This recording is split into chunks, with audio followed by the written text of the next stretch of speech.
This is former TNA World Champion Raven, and you're listening to TNA Cross the Line podcast. Quote the Raven, nevermore. And don't cross the line. Or do cross the line. I'm not really sure if you're supposed to, you're not supposed to. I don't know. Whatever. You get it. TNA Wrestling. Cross the line.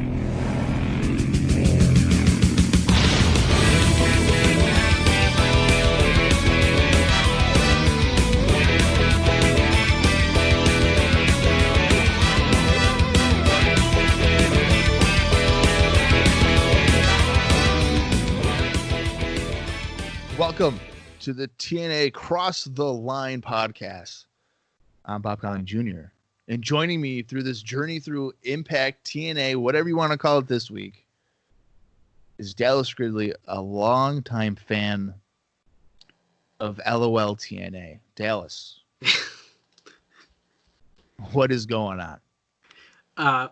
Thanks, Bob. I hope everyone listened to our previous episode that just was before this, which we really dove deep into my fandom into TNA Wrestling, and we really talked about the history leading up until this very moment that we are about to cover today.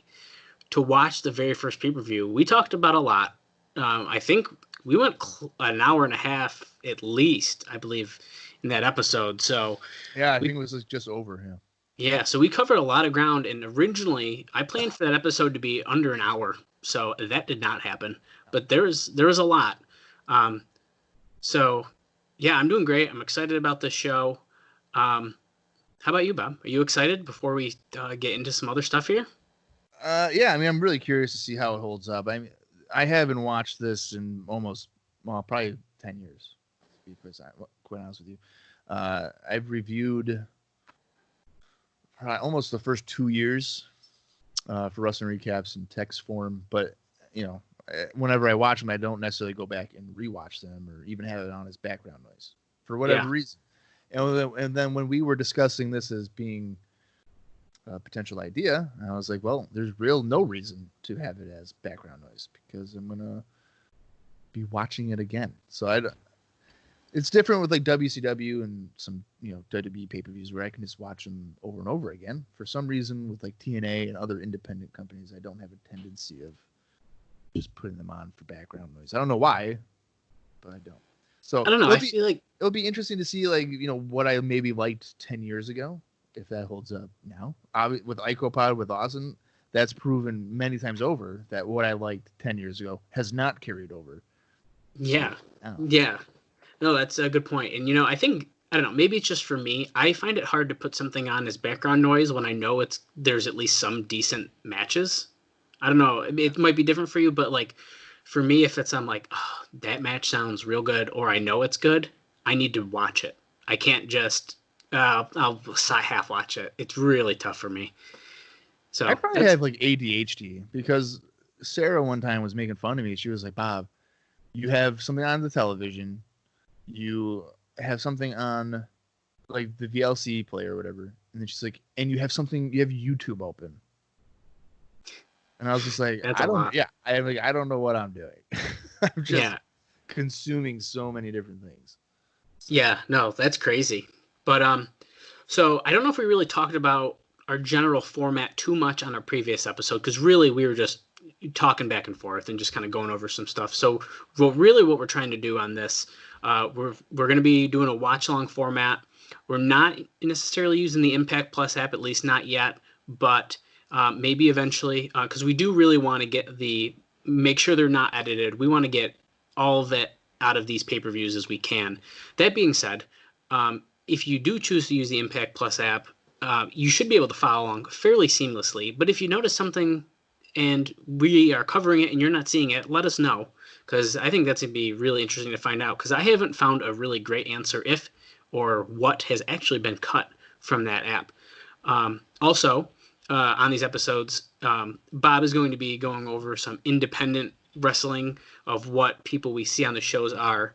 That being said, on this episode, we are not doing that. We covered that at the end of our previous episode. So starting on next episode for weekly pay-per-view number 2, we'll be having that in there, whether or not it's right in the beginning or we kind of talk about it as we see the guys. I think it could either be a way. mixture of the two. Yeah, I think it could be either way.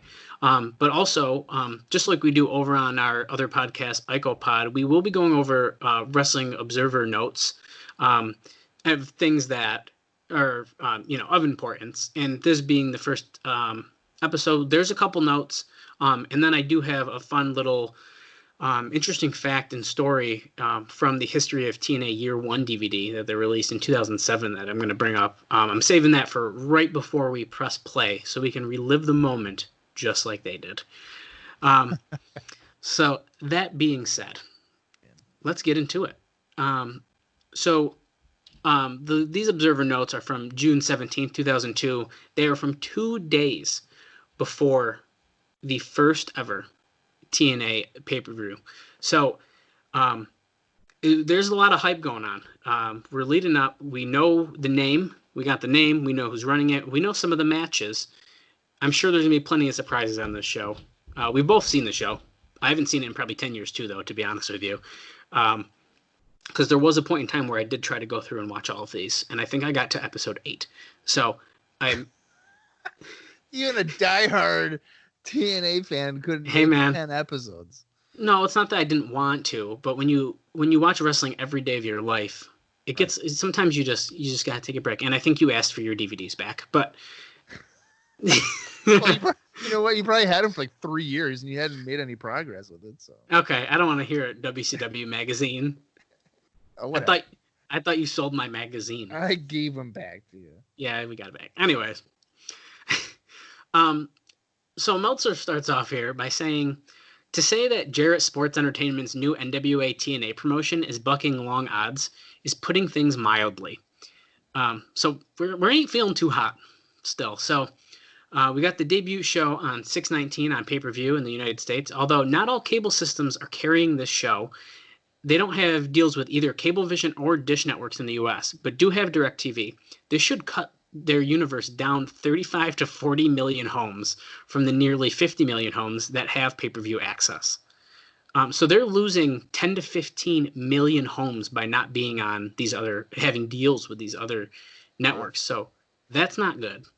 And they do have stuff in Canada, luckily. So it's not just US, but it's pretty interesting because they have the chance of losing some people that they could have potentially gotten if they cut these deals.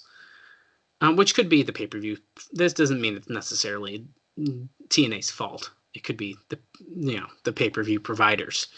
They mentioned that the history of pro wrestling and other forms of sports entertainment on pay-per-view is a long one, with very few successes. Only 5 companies have ever stood any kind of test of time on pay-per-view, 2 of which no longer exist. One of which has been profitable as a pay-per-view entity, and a 4th which hasn't been profitable on pay-per-view in close to 5 years. So I think we kind of all can put the pieces together on where he's going with that. But so really, we're taking a really, really big chance here. And they've had to hard sell these ads on the pay-per-view to push this $9.95 price. Apparently, Nitro tried to do a Nitro Plus at one time that was commercial free, and they tried to sell it for on pay-per-view for $3.95, but no one bought it. So is someone going to pay $9.95 for a weekly pay-per-view that they don't really know what they're, especially the first episode, they don't really know what you're going to get? We'll see. Now, if it is any kind of success, though, Meltzer mentions that 2 things will happen. First, Vince McMahon will jump at the opportunity to do the same thing, and any talent that makes an impact will be signed away. So the chance of really this crashing and burning, even if it's just Vince McMahon wanting, I like that guy, I'm gonna buy him out, it could happen. So for sure at this stage, because I don't think TNA is offering contracts really, or long-term contracts at least. Definitely not long-term, definitely not exclusive, as far as I know. Yeah. Now, interesting note here, Vince McMahon, on this, we're in the same newsletter. Vince McMahon was on an episode of Bite This, which was an interview show that the WWE did, which I only knew the name of. I don't think I've ever watched it. I remember watching that a few times with Todd Grisham. Yeah. He was the host of that. Yeah. I feel like they did a lot more behind the scenes kind of stuff on there. And yeah, they definitely drifted away from like kayfabe. Yeah, it was and really the first like podcast with podcasts. That's a good. Yeah, that was good. I like that. Now, speaking of drifting away from kayfabe, they asked Vince McMahon about the NWA-TNA pay-per-views. So I'm going to read the quote here from the Observer. He gave no answer when asked about NWA-TNA other than he didn't understand how they could promote it properly with no television. He said promoting just to the small audience that watches your pay-per-view is narrowing and makes things difficult. He said paying $9.95 to see a 2-hour show when they get 2 hours for free on Mondays and Thursdays sounds difficult, unless they are so unique that they deliver something totally different from their shows. He said that he had no opinion on the product because he hasn't seen the show. So Vince McMahon is well aware in 2002 that TNA is about to try to be some competition on pay-per-view. I think that's a pretty interesting note. You know what? I think TNA can guarantee that Bruce Pritchard at least is buying their first pay-per-view just to see what they're doing. I doubt Vince McMahon actually paid $10. One of his guys probably paid for it to see like, is this really going to be like revolutionary? Just to see what they're up to. No, that's a great point. And Bruce Pritchard is a different kind of guy, so I would not be surprised, to be honest. I mean, I'm sure that there was WWE wrestlers that were like, oh shit, competition, potential other place to go. Let me just drop down $10 on my day off and see what's going on there. Yeah. So, there's maybe at the time in 2002, 200 wrestlers. That's probably lowballing it at that point. Oh yeah. Well, so many of those guys might have bought it. Well, and you got to remember too, and I think a lot of people forget this, is that wrestlers are also wrestling fans.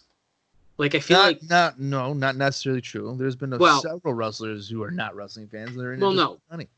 Well, that is absolutely true. But I think that, and maybe it's more or less nowadays, I think a lot more wrestlers pay attention to what's around them and watch other stuff because they do truly love the sport.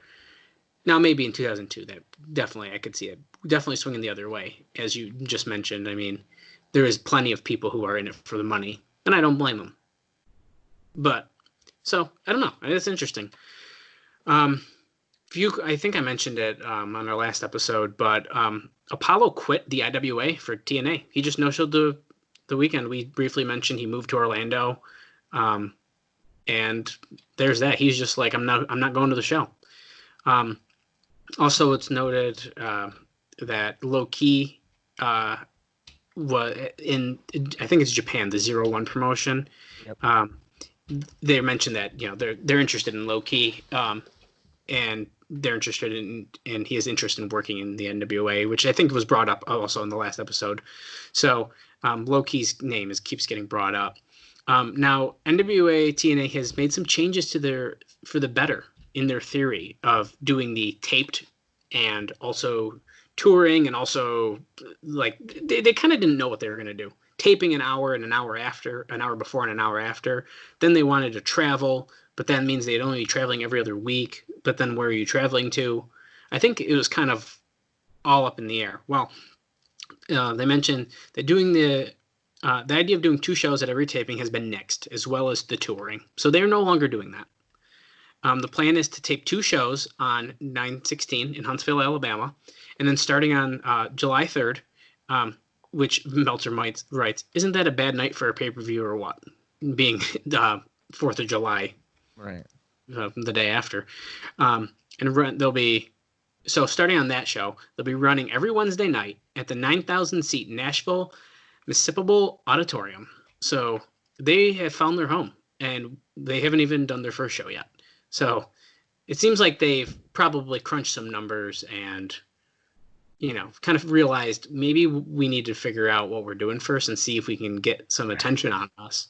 A 9,000-seat arena, you think with the people they've announced that they could fill a 9,000-seat arena? That's a great point. And Meltzer even points out that this building may be too big to even weekly paper it, and that they're apparently trying to work out some local businesses to try to get some free passes out so that they can fill it.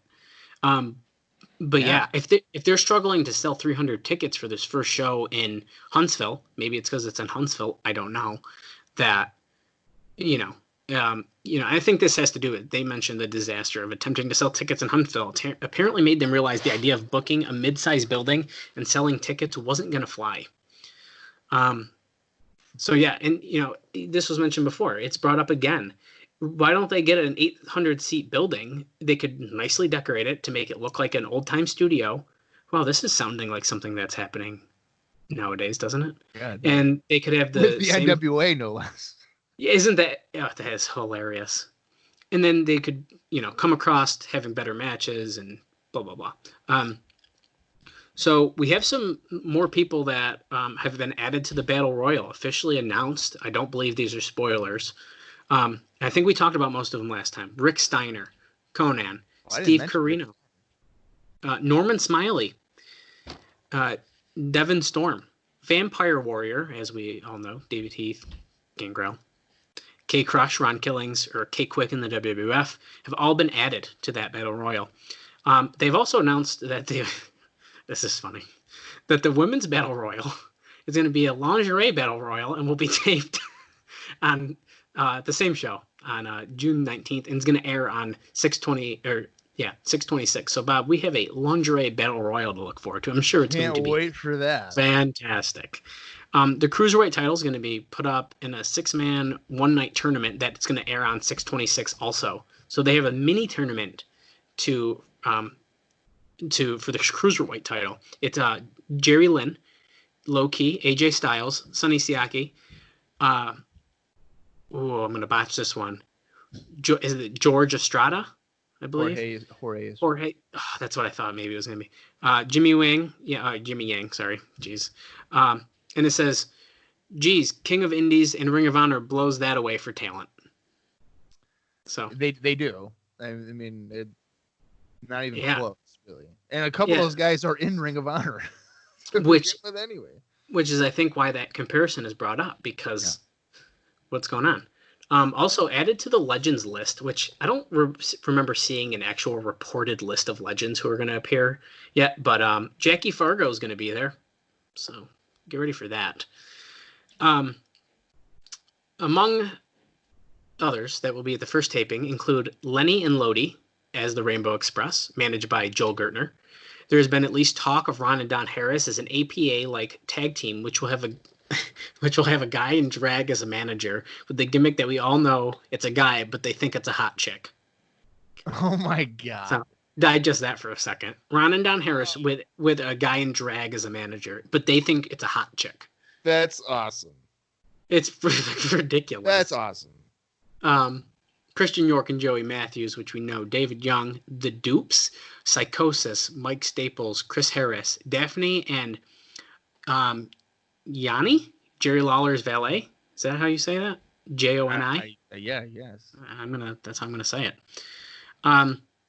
Also, it's been reported that Don Fryer has talked about wanting to come in and challenge Ken Shamrock for the NWA title and do a pro wrestling rematch of their Pride fight, which is kind of funny because the show hasn't happened. So how does he know that Ken Shamrock is winning the NWA title potentially? That must be the rumor. It has to be. We're also told that as of this writing that I'm reading here, that Jerry and Jeff Jarrett and all the writing is done by them. I'm sorry, that just got jumbled. The writing is done by Jeff and Jerry as of right now. And Ed Ferrara's only involvement is as a heel announcer who runs down old school in an old school versus new school feud. Here we go again, Bob.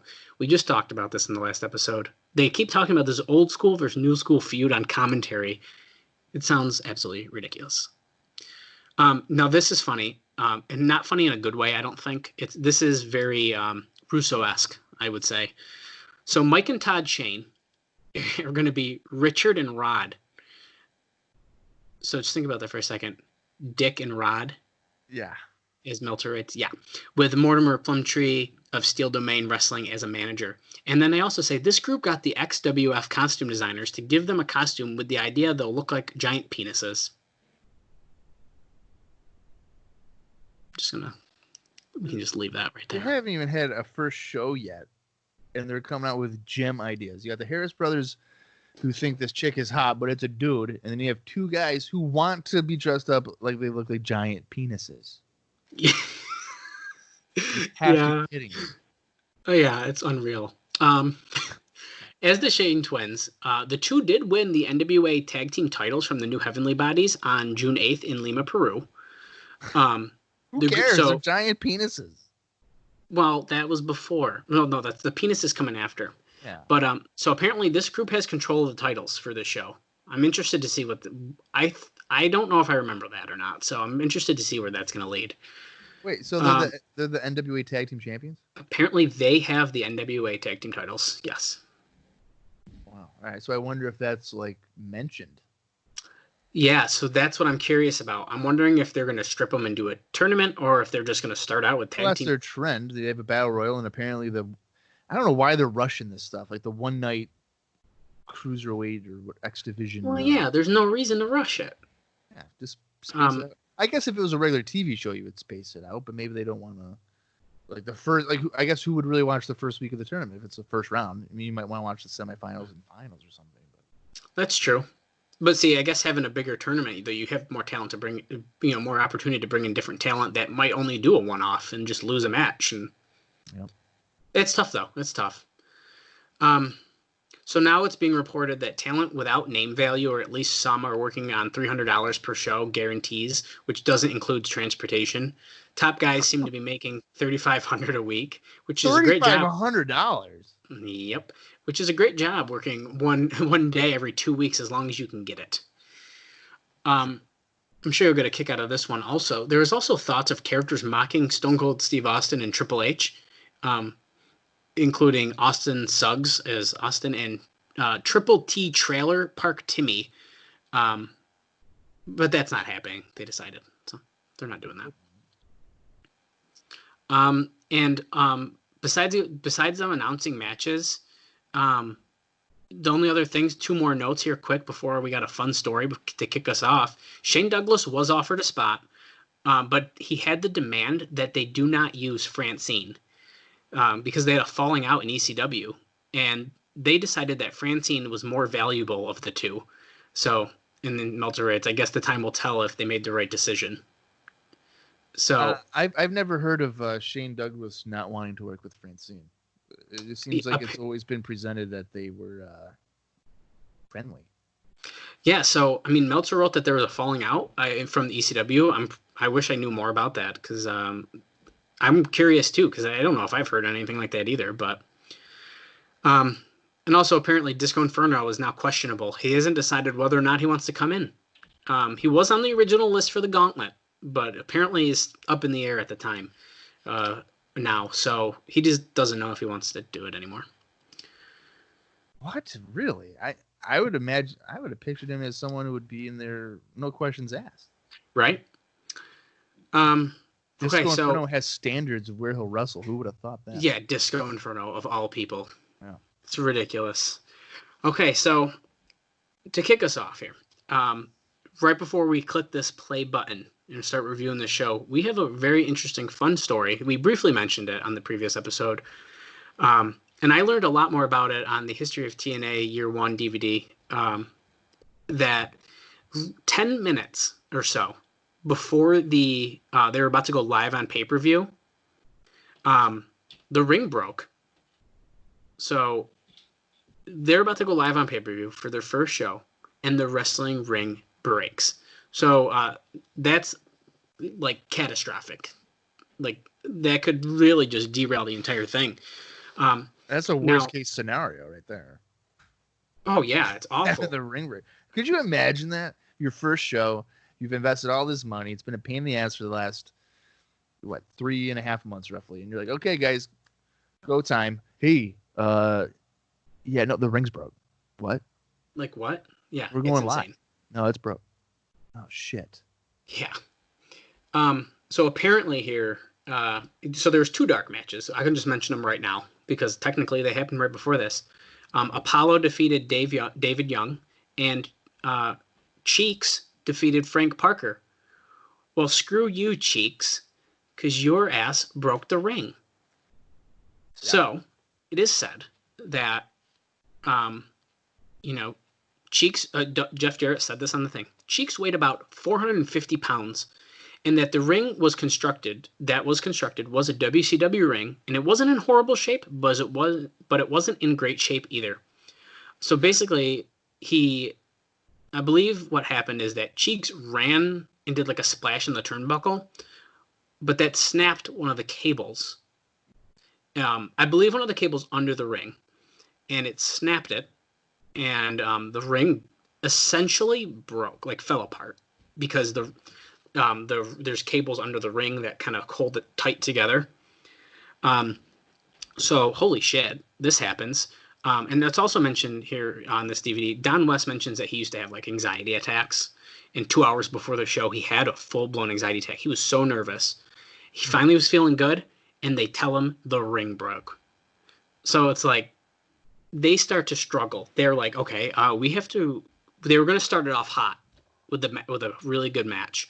Well, they had to switch that around, and we have to start off with we're going to watch it. They switch segments around, essentially, and start doing stuff on the fly, because what else are you going to do? Essentially, the Harris brothers come down to help fix this. They somehow use a table and rig it underneath the ring. And they get it to hold, and they said, we think it should hold, but we're not sure. And they went live holding their breath. So somehow they used tables for this. And what the hell? So you're telling me the whole show they're just like, hopefully this doesn't collapse and somebody breaks their neck. Who knows? Isn't that insane? Holy hell. It blows my mind, because basically Jarrett points out, and there's photos in this too. I'm going to see if I can get some screen captures to post on our social media. There's pictures of these guys under the ring, because the Harris brothers had to come out and they were pushing the ring post closer together. So under the ring, they could get something to attach the cables with, because they broke. Like you couldn't figure out, they broke they like sheared. Minutes before the show goes on the air. I mean, it just blows my mind. I can't imagine being in this and having this happened. Bob Ryder basically says it could have taken 30 minutes to an hour to set back up. They didn't have that time. That's when they had to start doing the segments and stuff.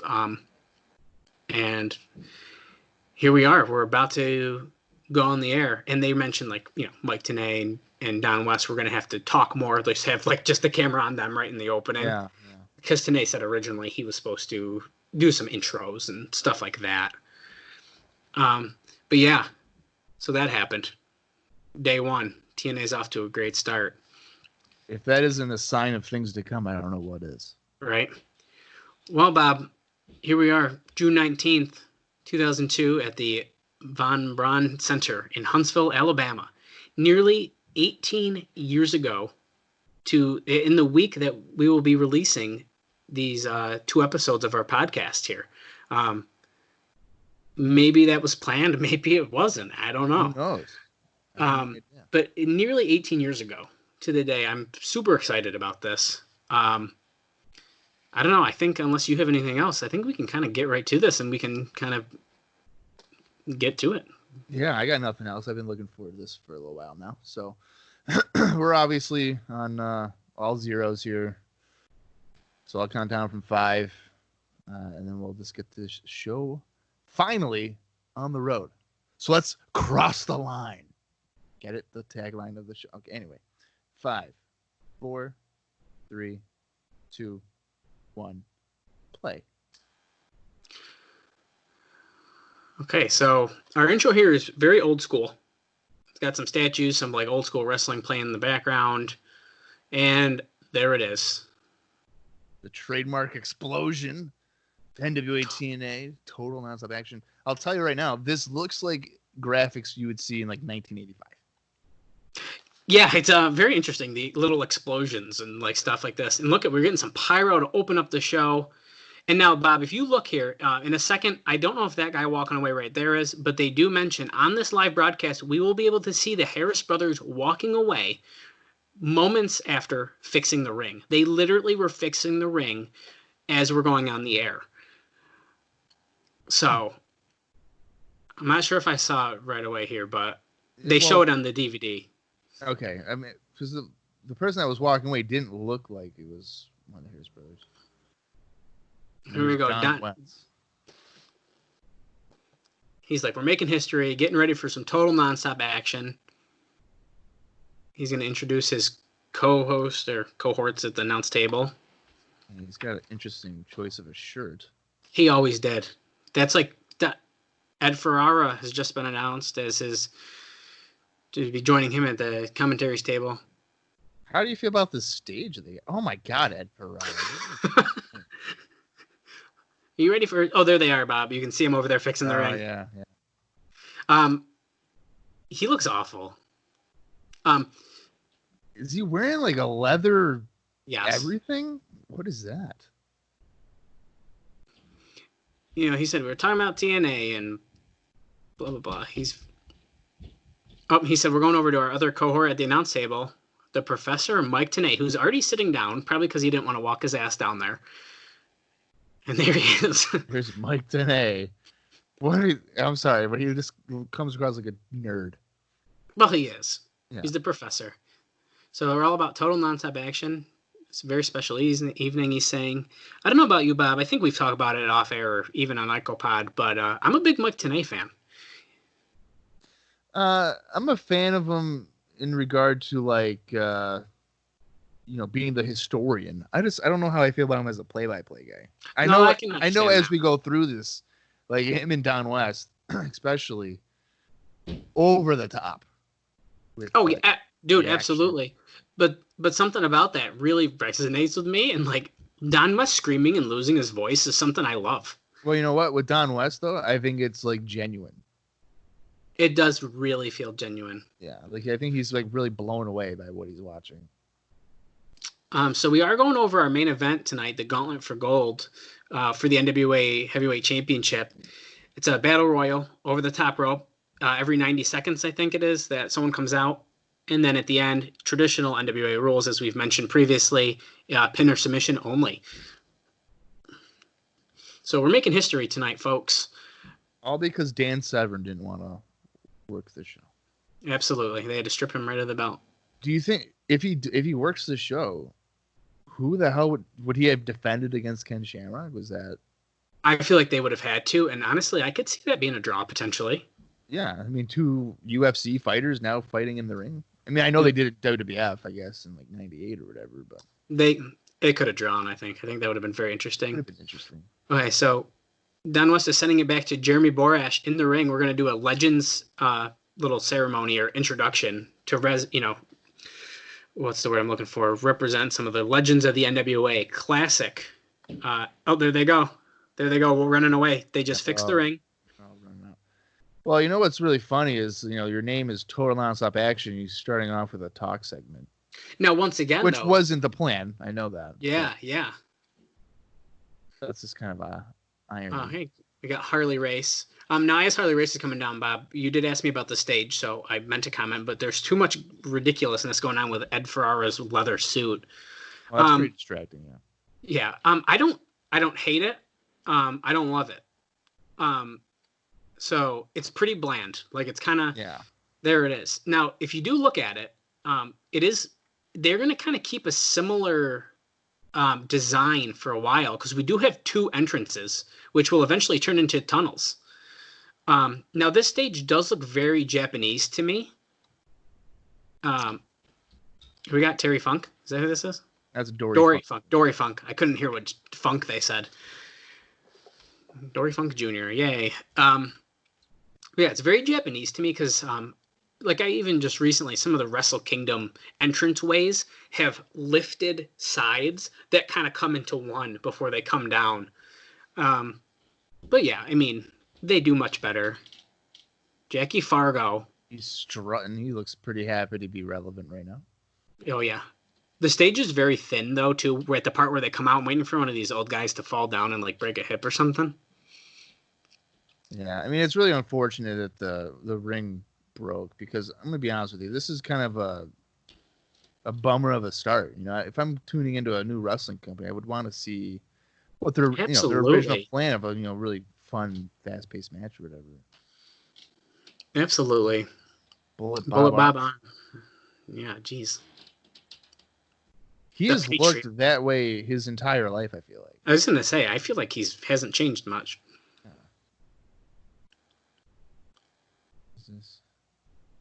Um, I feel like they're just bringing out people that I have no idea who they are now. yeah, I Bill don't. Barron's great. Is that him? In Sarah Lee. Oh no, this is Corsia Joe and Sarah Lee, and there's Bear Barons running behind him. Yeah, what the hell? He's like speeding up behind the guy. Like, relax, Bill. We know you're excited. Holy crap! He's an agent for like 80% of the TNA guys. I'm pretty sure. Was I don't know about anymore. Oh, here we go. Ricky the Dragon Steamboat carrying the NWA Heavyweight Championship. Getting that cheap pop. I love it. Steamboat won the belt in 1989. Ed Ferrara, I think, just said he's not going to leave with it. No. Maybe it's down to us. What, like, yeah, no shit. Now, it looks like they finally got to paper this house pretty good because they were only selling 300 tickets at first. So, yeah, I mean, it looks pretty. I mean, relatively full, I guess. I can't really tell like the upper deck, but ringside and the first level look pretty good. Yeah, I do think it's a smaller arena though too. So, although okay, the back was looking kind of dark there, but it's hard to tell. Well, that's what I was gonna say. Yeah, like we haven't seen the other side yet. So, yeah, so Steamboat's talking. Just talking about putting over the how many people are gonna be watching this all over the world. Okay, so Steamboat really seems like he doesn't know where to kind of go here with what he's talking about. Dude, I'm sorry, but this is typical Steamboat. And I don't know if I've met Steamboat twice.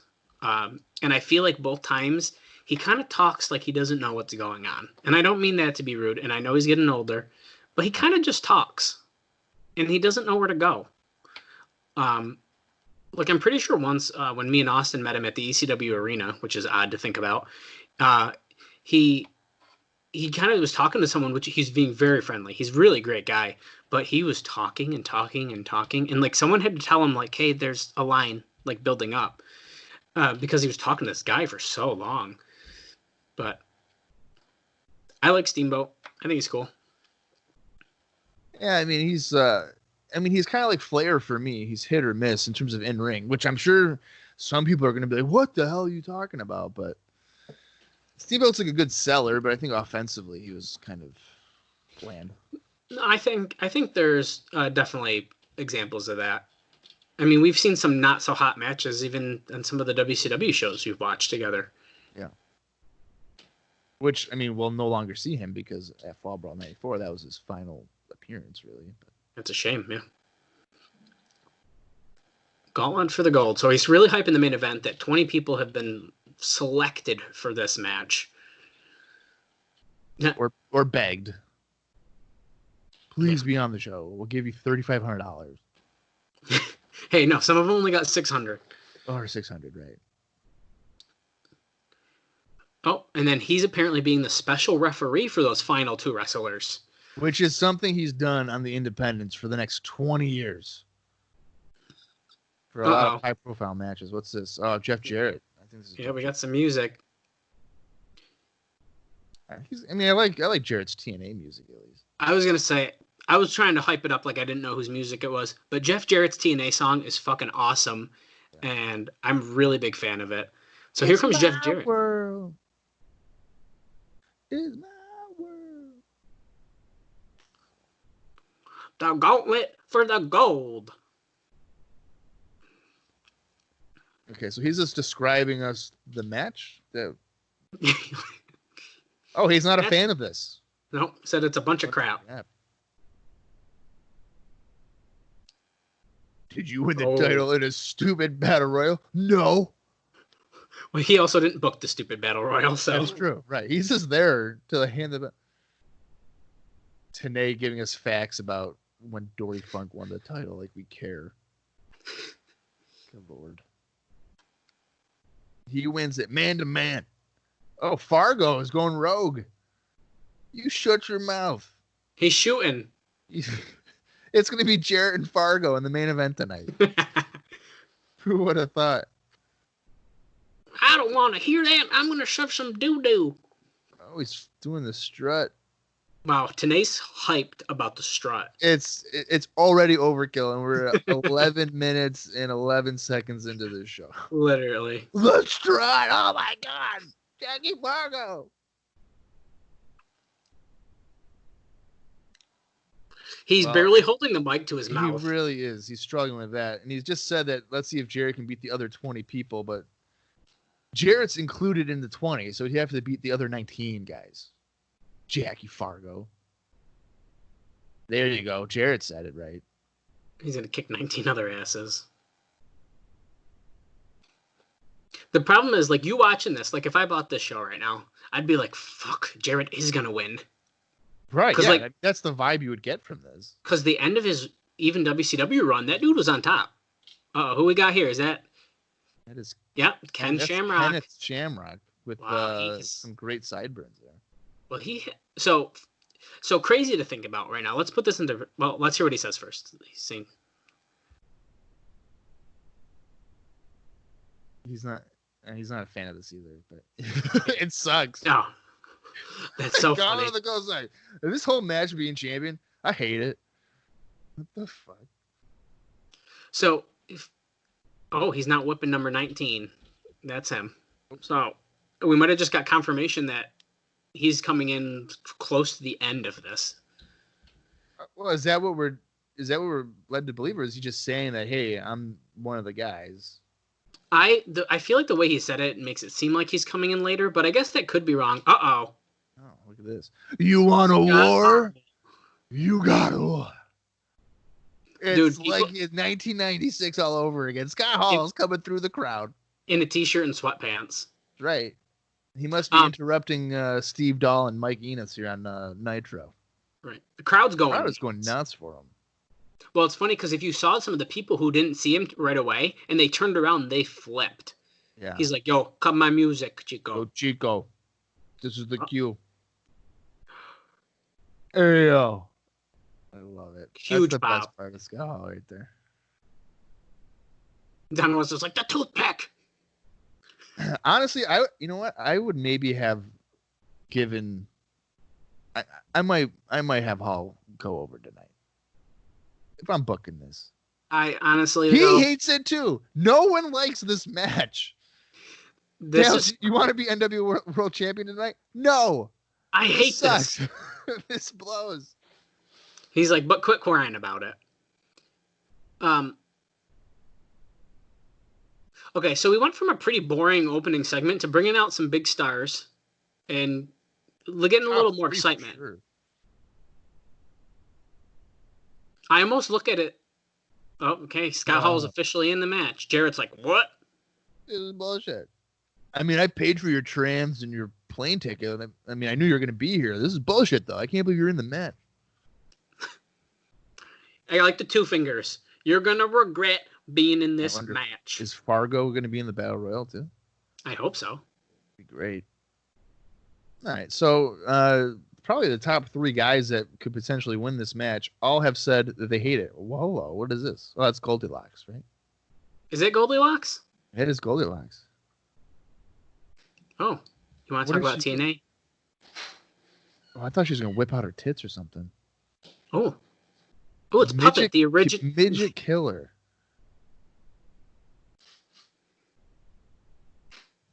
What? What the? Let's start the show off with midgets, he says. Oh my God. What the fuck? Dallas. Okay, Dallas. So I'm tapping out. 15 minutes in, I'm tapping out. You don't like this? You gotta be the psycho dwarf, the midget killer? No, dude. Are you kidding me? What is this? Oh, it's Jarrett. We've already seen him in 2 segments. He's kicking a chair in the back. All right, so we got the Cage Dancers, a staple of early TNA. Not complaining. This is basically Nitro Girls, but whores. And in cages. And in cages, yeah. So you're telling me we start off with a segment where the three most known guys, arguably in the company, are like, I don't want to be in this title match. It's stupid. And then you go to a midget killer promo. Yeah, that's correct. But now we got a 6-man tag match. We got AJ Styles, Low Key, and Jerry Lynn teaming up. That's a team. Yeah, that's something I could get behind. Oh, I mean, I like Styles and Lynn. Low Key can be yeah. a little hit or miss, really. Well, he's kind of a prick, isn't he? Yeah, he also has the lowest voice ever. Like, you never would have thought. Okay, so we're seeing the legends watching a little tiny monitor in a semicircle backstage. Because that's what people do at wrestling. They watch screens backstage standing together. Yep. That's normal. All right, who are they going to be wrestling here? Some of these guys I don't remember, and I don't look up the results, and I won't be moving forward. Flying Elvis says. Oh, Lord. Really? You're going with the fake Elvises? But they're Flying Elvises impersonators. That's their name? I guess. I only know them as the Flying Elvises, so who we got here? Why are we going back to the legends every single time? They hate it. They're like, I hate this.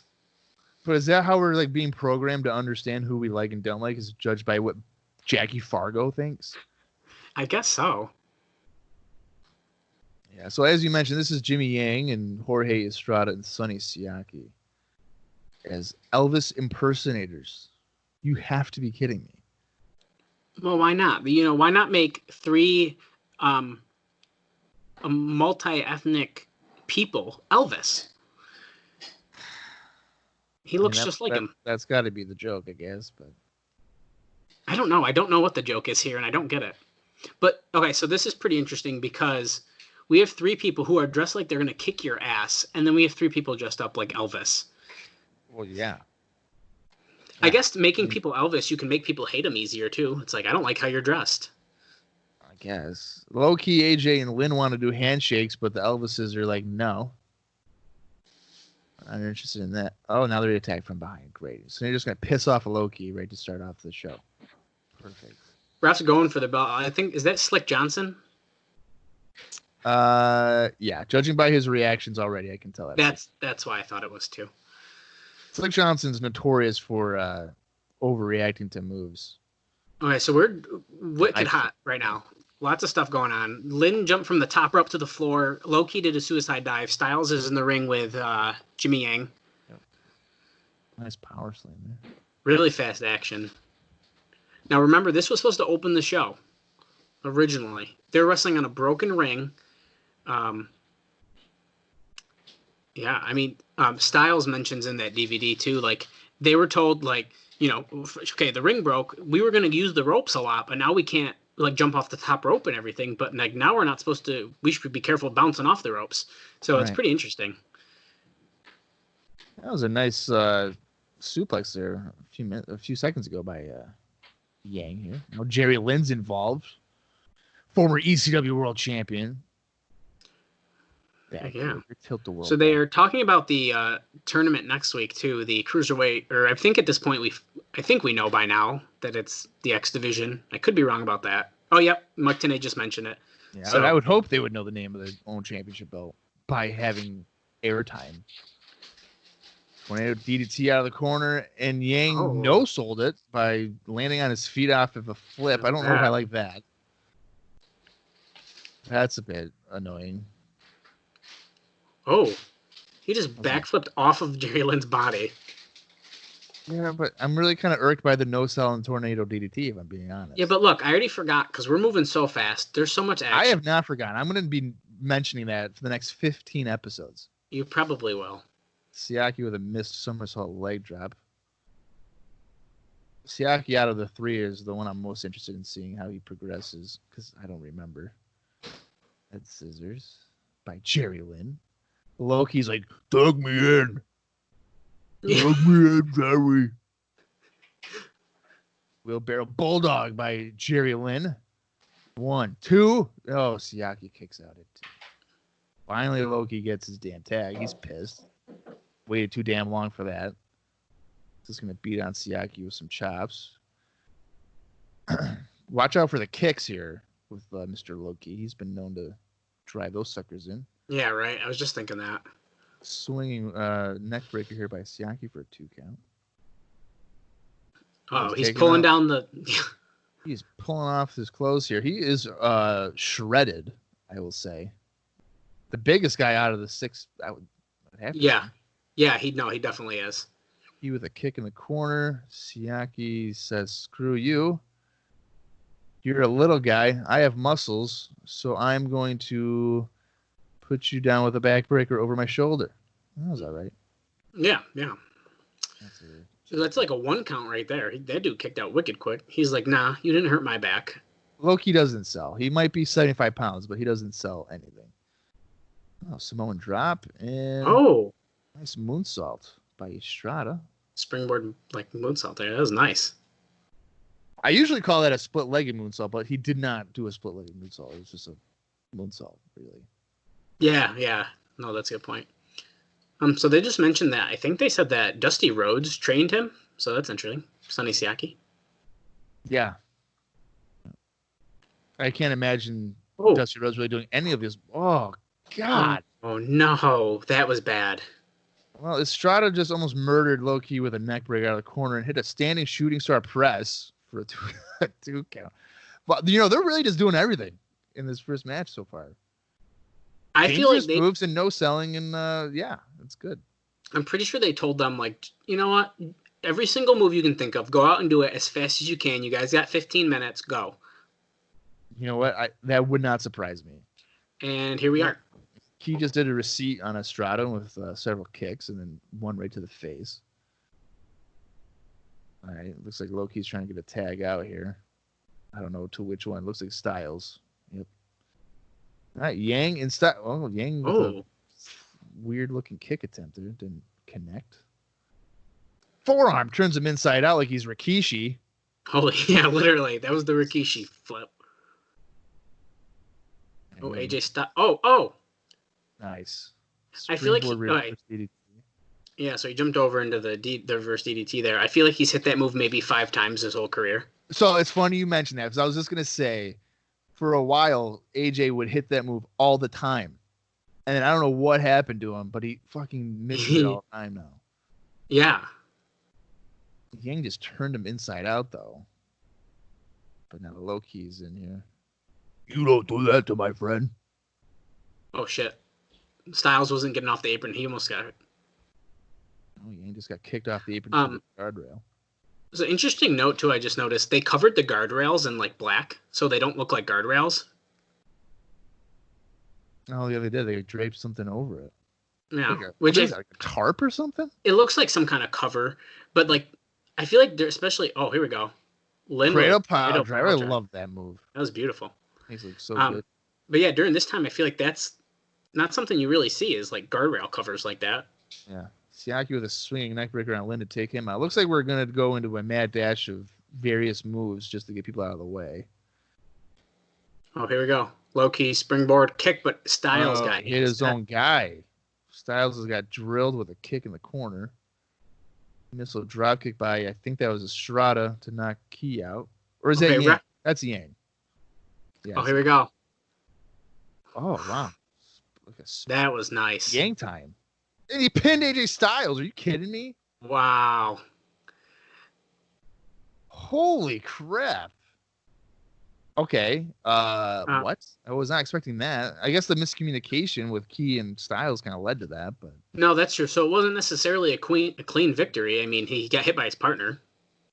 Yeah, but Jesus. The Flying Elvises? As someone who we think is gonna end up being one of the main people on this show, just got pinned. Oh, yeah. And all your reports there is like, expect AJ Styles to get a huge push. Yeah.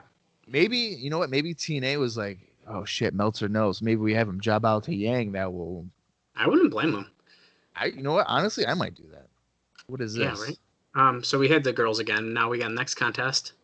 Oh, we're going right to our next match. Uh-oh. Oh, they are claiming it is a midget match. Not my words. Yeah, let's clarify that everything that we're saying is what they are saying. So when we said midget killer, all that stuff, those were verbatim. Who is it? T.O., right? Yeah. Yeah, there's T.O. And I'm assuming Puppet's in the ring already? Yeah. I mean, I think I saw him in the. Yeah, he's right there. Wait, that's not Puppet. Yeah, that's not Puppet. Who the hell's that guy? That's a job little person who We're getting an enhancement midget match? I guess. Well, little Eminem here is going after T.O. They're dressed very similar, yeah. They really oh, God. He just tried to tilt the world backbreaker or something. Oh, my God. Oh, my God. He almost killed him, I think. Bob, were you ever a fan of micro championship wrestling, like Hulk Hogan, that he helped with? Didn't he help with that? Oh, okay. He did. I believe he did. But no, I never. I don't know. It's just not my thing, you know. I don't. Oh, that's a disqualification. Yeah, how is that not a DQ? This is the NWA. They have rules. Yeah, literally. Also, right as this match was starting, Mike Tenay said, "We told you we'd give you everything." So we're literally getting all kinds of matches tonight. Yeah, but who would ask for this? I mean, come on. Let's be real. Well, they probably didn't advertise this one on purpose. Oh my God! He just humped his forehead, and he sold it. He fucking sold getting humped in the face. Oh, he said Rey Mysterio Jr. is one of T.O.'s influences. God, what's he gonna do with a running power slam like Davey Boy? Well, he messed up a Michinoku driver. That's a 2 count. Is that Scott Armstrong as a ref? Yes, it is. Wow, I wasn't even paying attention to that. That is Scott Armstrong. That's a good call out. Oh, T.O. with a roll up. So now, how are you gonna have all the? I feel like Puppet, if I'm remembering his name correctly. Yeah, he has to come out here. Oh yeah, right? He's coming out. Oh, he's going to the. Oh, yeah, he's going to the top rope. Okay. Oh, look at this. Oh, it's a big splash. It's one of his finishing moves. That's a frog splash. Oh, T.O. kicks out of the finisher. We're already killing finishes here in a midget match. Well, we don't even know his name. I don't know. Yeah, I don't know his name. Oh. I'm going to call him Eminem. Mini Eminem. That's what we're going to do. Basically. Hollywood. His name is Hollywood. I just heard that too, yeah. Which would fit with Eminem, really. Hollywood rapper, I guess. T.O. with some chops. All I'm saying is if I was in the arena, I'd be all for this match right now. Side Russian leg sweep there. You know what, Dale? You like really weird things. So well, just because. Well, here's the thing. I have never seen a midget match before in person. I think it'd be fun. Oh, no, I guess in person. Yeah. Oh God, that was the. Did he miss that? I feel like he missed that. Well, he just won. So he just won. Completely missed. That was bad. Swanton, right? Like he missed. Bob, just for fun, I do have wrestling recaps up on my screen. Oh God. What do you think that you just rated that match? A dud. You absolutely did, dude. Okay, that's what I thought. Yeah. I just had to point that one out. Yeah, I'm not looking at my previous ratings because I don't want to be like, oh, well, I thought that was 3 stars. I'm gonna say it 3 stars. Like, that's why I had to look. Yeah. Because I think it'd be funny to compare, and specifically for that match. Yeah. All right. So Bob, 20-year-old Bob, which is probably when I wrote that, was not a fan. What realistically is that a dud? It's probably like a half star, but it's a dud. Like that's fair. It serves no purpose. I'll give you that. We're showing off the cage dancers more. Do you think that Tylene Buck might make an appearance as a cage dancer, Bob? Well, if there's full penetration involved, maybe. Well, you know what she's doing these days, huh? Okay. Ed Ferrara in the ring in a furry outfit. What the fuck? He's already changed his outfit? I don't like him at all. What did I rate the first match 10 years ago? 3.5. 3.5. That might be a bit high. It's probably more like 3, but that's all right. I'll leave it there because it's a genuine reaction to the time. That's fair. So we're giving a sneak peek of something from next week. I missed what match? Oh, I think it's the women. Yep. So he's with Don. He's like, "Hey Don, start announcing the women." Great. Don So West is going to have a freaking stroke probably with all these women coming out. Queen of Extreme, Wow, they're going with the biggest girl? By Francine. biggest girl, I mean the highest well-known. Holy Look at her. mother of God. What is she not wearing? I like how she could barely walk down. Dallas, she is... What? She's... Number one, she's not wearing a bra. I don't have words. Okay, so now Whew, God almighty. we missed Jody, and then That's there's Jody right there. Yeah. Who looks like a mom that drives a van. Then you have Daphne, the most annoying person in the history The of Scream professional Queen. wrestling. Daphnatics? Is that what that said? It might have been. I like how they just stand at the top of the ramp waiting for their name to be called, and they're like, okay, I'll start walking. Wait, she's not even the one that's being announced. Oh my God, that's hilarious. I don't know who I can miss her name. That's Mickey James right there. Oh my God. Alexis Lurie. Holy crap. Yeah. I think that was Ryan Shamrock, right? No, that's not Ryan Shamrock. Aaron. Okay, they are bringing out random women that have no wrestling experience at all, right? I've never seen her before. She is basically almost showing off her entire vagina with that dress, by the way. Electra. Electra. Okay. ECW. I don't know. I don't really know her. You're better off. She was weird. Energetic, probably, but weird. Okay, great. She looks scary. She is. Taylor Vaughn. That's Taylor Vaughn right there. Okay. Oh, and making her debut tonight. Well, they're all technically making their debuts. That's true. Who is this? Something Skylar, I think I heard. Let's see. Did you write names down? Hey, you did. Oh, damn it. Did I really? Only some of them. Yeah, good. Usually I just skip over this stuff because I don't care about this. You did the ones we know. Yeah, good job, Bob. Past Bob did a good job on that one. Okay, so. Oh, we're going to see the biggest cat fight in television history. Interesting. You know what? It's funny that Mickey James is a TNA original. I never would have thought that. Isn't that insane? Yeah, Under so a different name, of course, but still. Well, yeah. We're crowning Miss TNA next week. Uh-oh. Oh. Pudgy. Who is she calling Pudgy? Don West. Look, he's laughing. Oh, he's laughing. Oh, you're right. You must have saw me at catering.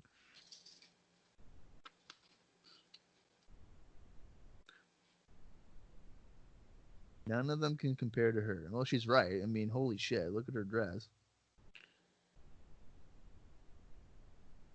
Complete, like, butt cheek just hanging out. I mean, I don't want to sound like I'm complaining. I'm not. Yeah, I'm definitely not with her outfit. No, it's great. I mean, Francine was hot in ECW.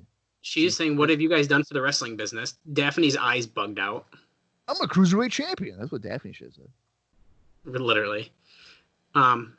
Electra's like, who are you calling the Queen of Extreme? Oh, and it's a new company. I don't hear Extreme in the title. That's a good point. Francine's like, well, shit. Oh. That's pretty funny. She just claimed that Francine single-handedly bankrupt ECW. And now they're starting a cat fight, pulling hair, like, around. That is what offended her.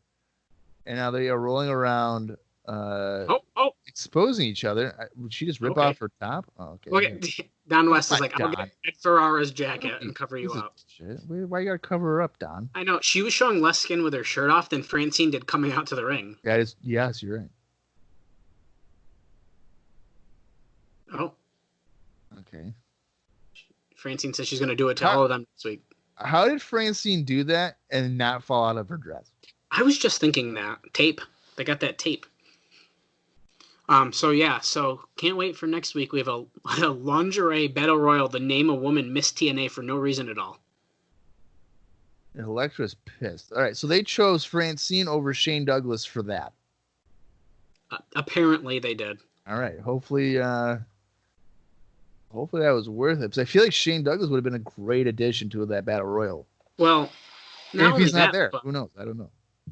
That's true. But yeah, I mean, not only that, but Francine is like maybe they were just low on female talent they could get and they needed some names. Well, judged by some of those girls, I mean, none of them were, hideous or anything, but I've never heard of about 3 or 4 of them. They probably got them out of the park. Oh, Mortimer Plumtree backstage with Goldilocks. He is doing his best Jim Cornette fucking impersonation if I've ever seen. Yeah. He kind of looks like Jim Cornette. Yeah. Oh. Okay, so these guys he was tormented by these people, but now they're his servants and they do what he tells them to do. And they don't question him. Because they owe him their freedom? Yeah. Okay. So the guy that was bullied is now controlling the bullies.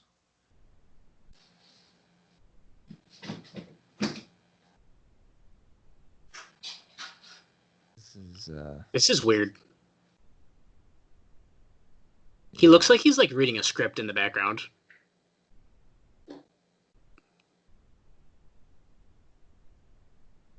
I mean, I kind of like him just because it's like he's creepy. He was very creepy, and he's very like emotes well in his face. Yeah. All right, so like he was telling the story kind of through his eyes too, which was like good. He was. I was watching his eyes that whole time. Yeah, that was captivating. All right, well here's Mortimer Plumtree's giant penises. Oh my god. Yeah. So that's ridiculous. Could you? I mean, honestly, if I was watching this live, I don't know if I would be able to come back. And I don't know how I'm going to come back on this podcast knowing that we have giant penises that are being presented. Yeah, well, it was a great first episode, Bob. Yeah. We made it 38 minutes. So you know that time that I said I watched this show? Yeah. I don't remember this. I think I blocked it out. Well, you know what? I'm glad that we reminded you of it. I just knocked over my figure display because my leg cramped up. So that's fun. Oh. Nice. Man down. Oh my god, like all of them are down. Jesus Christ. Okay. Well, I will not bother with that right now. What is this? Oh, okay, so we got Psychosis and Cowboy James Storm. What the hell kind of tag team is that? Well, look at how they're dressed. James Storm has like a raincoat on, like a Sting jacket. He's coming down from the rafters. And Psychosis looks like I don't even know how to describe his outfit. Psychosis looks like he missed the memo about the filthy animals in WCW. Like, dude, that doesn't exist anymore. They're also coming out to a cowboy song. Yeah. So he's not even from Nashville. He's from outside Nashville. They could have just lied. Yeah. They do that all the time. Oh. He has guns. He's smoking guns. Oh, he's shooting guns off. What the hell? What the hell is that? That was weird. Right, well, he's using the smoking guns gimmick from 1993. Good to see. I don't understand why James Storm and Psychosis are a tag team right now. It makes no sense. I really wish Psychosis had his mask on still, but of course he lost that in WCW. But you know what? Rey Mysterio put it back on. You can put it back on too, Psychosis. Come on. That's a great point. Now, I'm going to take a guess here. Just because of our presentation, I think the Johnsons are winning. I would have to think so. I mean, how do you have that promo leading into this, have them lose? Well, the promo, and they're an actual tag team, apparently. Right. Yeah. You know what? It's funny that you have the Johnsons, who are two big penises, and then you have Slick Johnson as the ref, who's also who could also be a penis. Yeah, absolutely. Maybe is this a storyline where he's like, hey man, penises stick together. Oh, yeah, well, Richard or Rod. They are in fact called Richard and Rod. Yeah. Tanae's saying he doesn't know the difference, and neither do I. I don't know either. I don't know which one. You could tell me, and I really don't know. They both even have like the same pudge level. Like they're very equal size. Yeah. You could have them unmasked, and I would not know which one was which. Psychosis with a spinning heel kick on one of them, and then another kick on the other dick. If I had to take a guess, I don't think the Johnsons are going to last more than 2 months. Oh, nice missile dropkick. I don't even know if they'll last past this taping. I was going to say that, but I didn't want to like shoot the gun and be too soon. Yeah, well, you know what? Sometimes things just don't work out. Oh, who's this? Oh, is that Ryan Shamrock? No, that's Alicia Webb. Yeah, okay. Alicia. ObserverLiveChat.com, by the way, if you want to go to the Observer Live Chat. So today's mentioning we've seen her in WCW before. We did? Oh, Symphony, right? I don't know, dude. She does not look familiar to me. I wish Alicia Webb was in WCW. I don't remember that. Oh, Jesus Christ. Ed Ferrara was like, I wish the cameraman would go lower. And then all of a sudden he did. And then he does. What the heck? Good Lord. We are 41 minutes and 45 seconds into the show, by the way, if you are watching along on Impact Plus, or if you're just somehow have it in your collection. Well, actually, too, Bob, this episode is actually free on YouTube. Impact has posted it on the Impact Wrestling YouTube channel. So I wish I had known that before. I would have said that in the beginning, not 42 minutes into the show. I kind of forgot as well. That's all right. I'll tell you what, though. I don't know about you, but it's been a pretty quick 42 minutes. I was going to say, it has been surprisingly quick. Another wheelbarrow bulldog here by Storm. That's about the second one we've seen on the show already. Now Psychosis is going over, working on this dick guy with a couple of chops and. Oh, okay. The other dick pulled the hair. James Storm looks unreal. Like, he looks so weird. Okay, so it looks like Slick Johnson was looking at Alicia Webb and shooing her away for some reason. Okay. They definitely made note. They focused the camera on him, and he was like, "Get out of here! What are you doing here?" All right, Psychosis being worked over in the corner a couple of times here. So Psychosis is getting his ass handed to him right now. Yeah. Nice little release overhead suplex. You know what? If you take the penis gimmick off these guys, I agree. They're not bad workers, really. I mean, they're hitting some decent moves.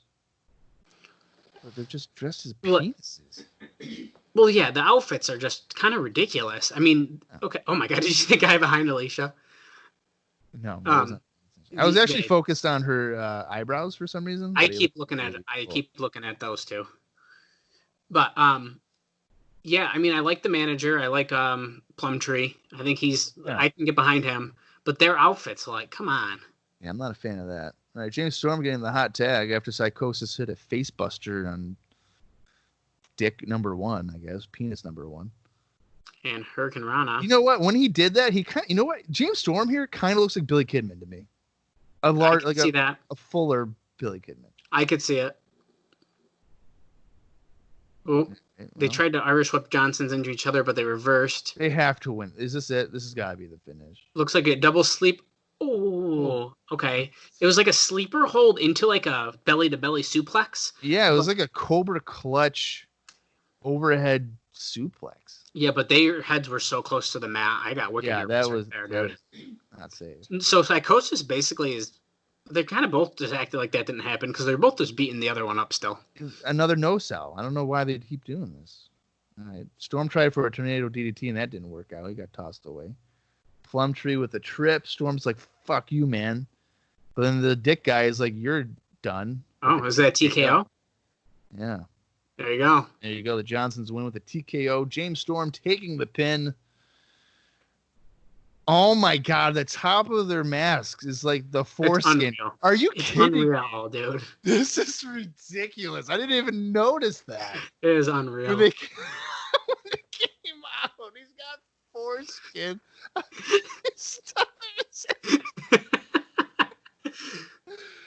Oh my God, one of them should be circumcised and the other one not. That's how you tell them apart. Well, yeah.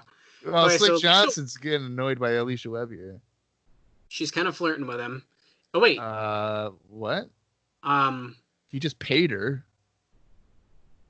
Okay, so what is that suggesting? Is she an escort or something? You would think, oh, someone just tried to touch her butt. That's bad. Yeah, they really did. Oh, God. Oh, that's Goldie. is that Trevor? Is that Trevor Murdoch? I can't tell. I think it is. Is it actually him now? I think that's Trevor Murdoch.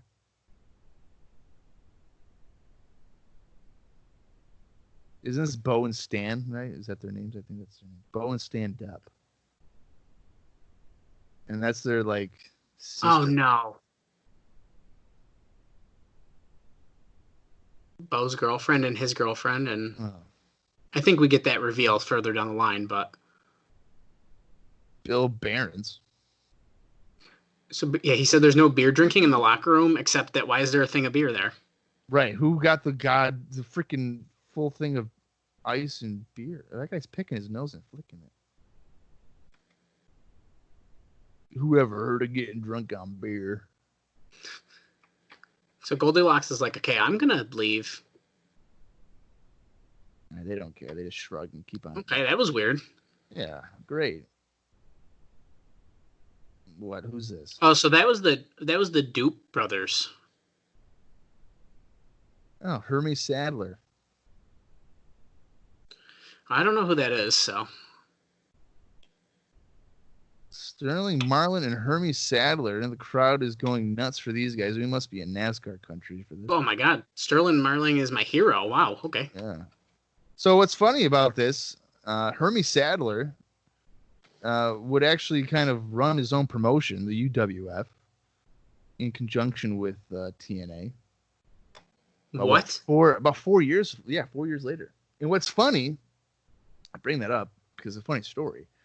So recently, I reviewed a UWF show because they're like an hour and a half. They're not really long shows or anything.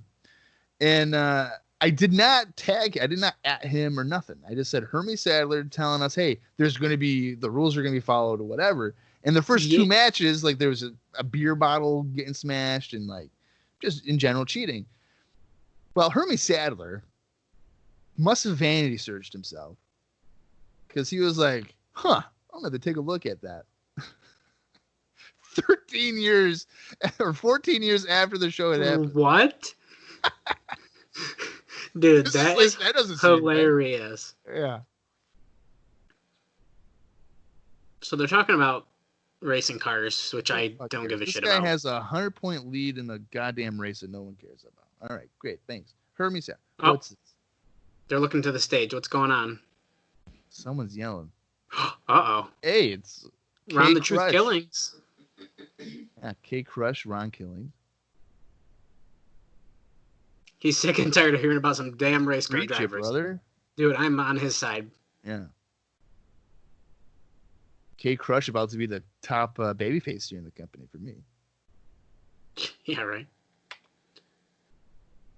Speaking of people who don't age, Ron the Truth Killings. He almost looks younger now. Like in 2020. Yeah, you could, yeah. No, he's it's crazy. My kind are athletes. All right, so he's suggesting that black people are athletes, but white people are not. Oh yeah, this is odd. Yeah, so it's getting he's kind of right though. I mean, driving a car and around a circle, are you really an athlete? So he's basically saying, you white guys race cars, and we do the actual sports, which is pretty good.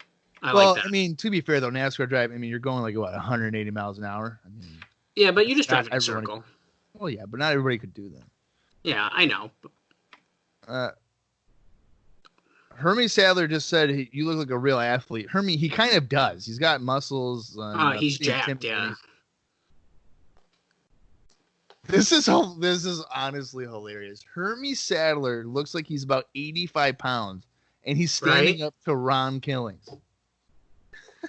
Jesus Christ. Just punch him. Knock him out. Damn you and damn Alabama. Yeah, who needs him? Oh, he's going to introduce him to professional wrestling. Oh, boy. He's taking his shirt off. Oh, shit. JB's like, oh, shit. Hey, Brian Christopher. Yeah, all right, cool. Ron, you got to take the cue, buddy. No, I like that. I like how he did that. Because he didn't turn right around. That was nice. Like, he turned around like annoyed as shit. Like, why are you touching me? Yeah, he maybe thinking it was like Sterling. Yeah. Okay, so Brian Christopher's laying in some Now beatings. the crowd popped for Christopher, but then they kind of stopped popping. Oh God! So the race car guys threw Ron Killings over the top rope, and he had to have jumped good for him because he just flat backed onto the mat, luckily, but that was bad. Yo, yo, yo, yo, yo, yo. Yeah, in case you're wondering, Brian Christopher, you almost said motherfucker.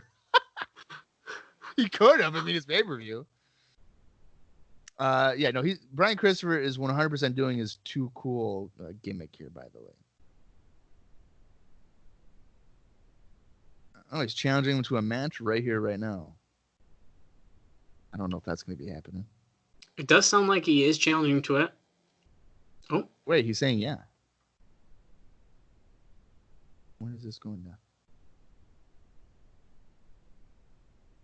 Oh, next week. All right. Give me some dough. Yeah, give me some dough.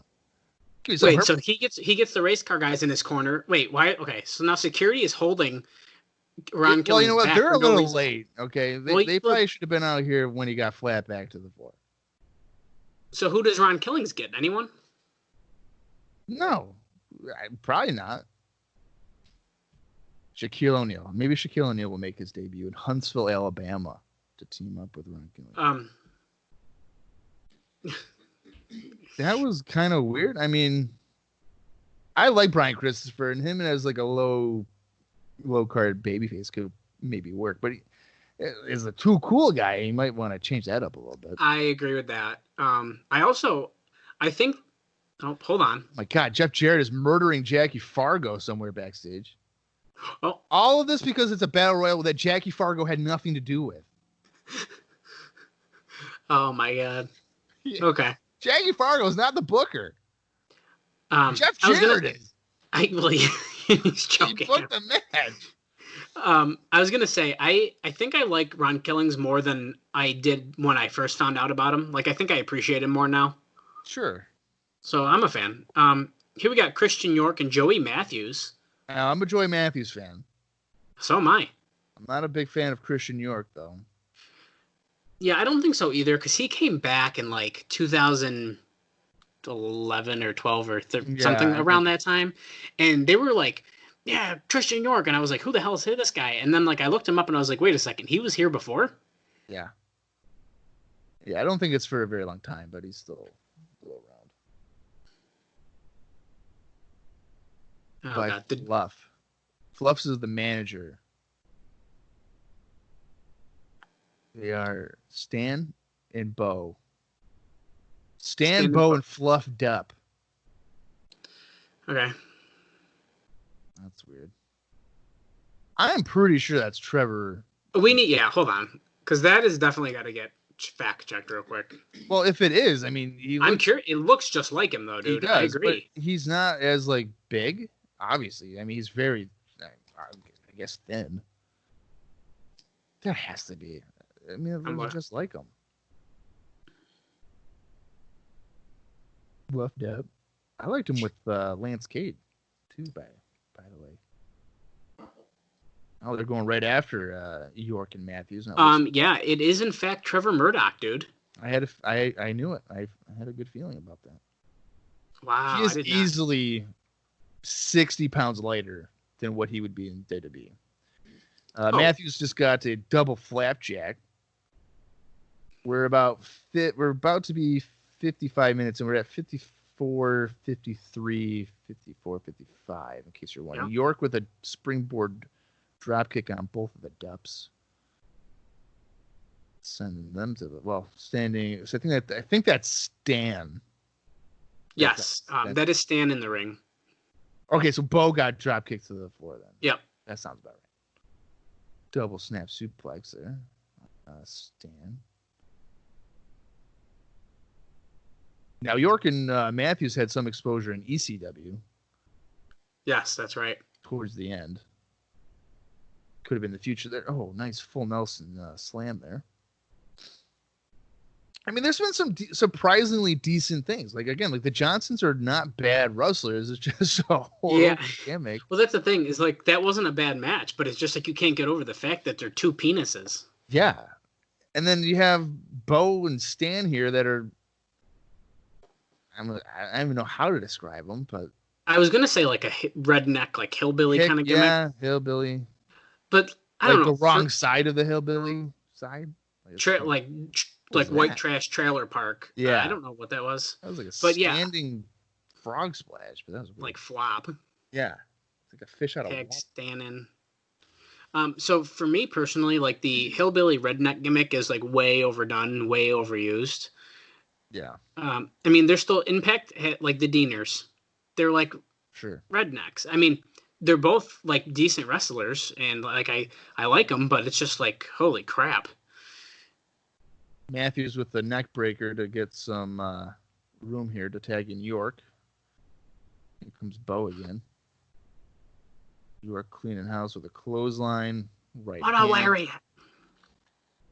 Now, Matthews and York tend to be like high flyers, or at least, exciting. They really haven't done anything here to showcase that. I wouldn't be surprised if they were told to tone it down because of the ring. Oh, you're right. No, I didn't think of that. I mean, who knows? That's just a guess. Yeah. Look, now if you look, do you see how that post is like moving? That post is the one that they had to fix. Yeah. Mostly. That side of the ring doesn't look right to me. Now you point that out. York with like a so naturally they did the 10 punch count in that corner. In that corner, yeah, of course they did. Why not? Well, it looks like all four guys are in the ring, and so they're not really paying attention to the rules. Matthews just sent himself and Stan to the floor with a crossbody. York with a sloppy-looking tornado. Sloppy ass. Holy crap. Scott Armstrong is purposely distracting himself as Matthews pummels away. Weird reason to be distracted because like I'm pretty sure legal guys are in, right? No? I lost track. I lost track too, but I mean, it really. Oh, here we go. That's what it's for Fluff to remember her spot to crotch York. Is that no way? Holy shit! Well, that's a weak finish. So I'd like to point out, I would argue at this point we've only had heels go over. Well, T.O. Oh, okay. I forgot about that match. Said that out loud. Yeah, T.O. I mean, I guess he was a Okay. I see. I already forgot about that match. But, okay. We had one. But, like, I'm pretty surprised. You put over the Elvises over the first three. That blew my mind. But, again, I mean, they're apparently a team, the Elvises. So that's a good. Okay. That's fair, too. And it is the first show, so it's not like they're established as, like, agreed, killing it. So, oh god, is Toby Keith? How do you like me? Oh god, how do you like me now? On my way. I could get sued for that. I'm singing. Whoops. Bob, how do you feel about Toby Keith's "I Love That Bar and Grill" or whatever it's called? Well, I believe I went there once.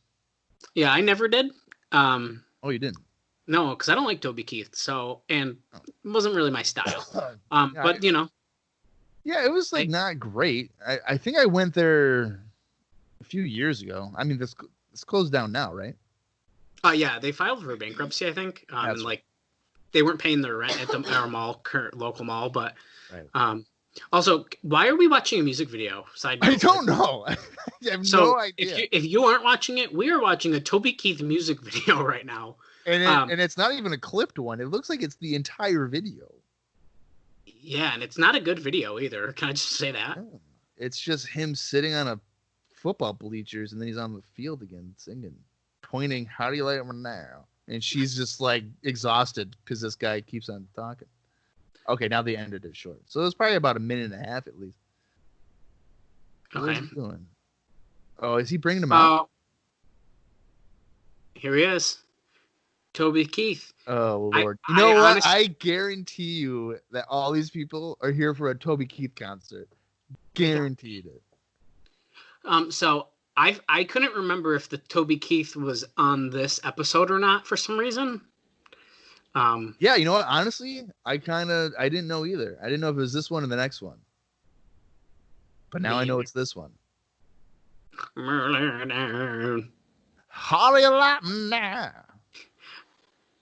Wait, he's not singing that. No, he's singing something different, but Yeah. Is he even popular anymore? I don't even know. I don't know. Do people like Toby Keith still? I don't know. Let's look it up here. Toby Keith. All right. He is alive, in case anybody was. Well, I knew that much. Okay. All right, musical career. The 4th of July. Oh god. This is this is exhausting. So presently, it looks like he's after DreamWorks. He founded a new label called Showdog Nashville. This isn't. I need to know like his sales or something here. Discography, is that what I want? All right, so he hasn't made an album since 2015. This is 2002. So Unleashed. Yeah. Okay. So he had an album that was being released in July. That would explain why he's here. And it always amazes me that like musical CDs, his CD is only 43 minutes long.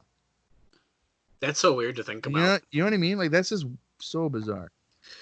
Well, especially I feel like as like years went on, like songs just kept getting longer. So they were probably all like a minute and a half or 2 minutes long. Right.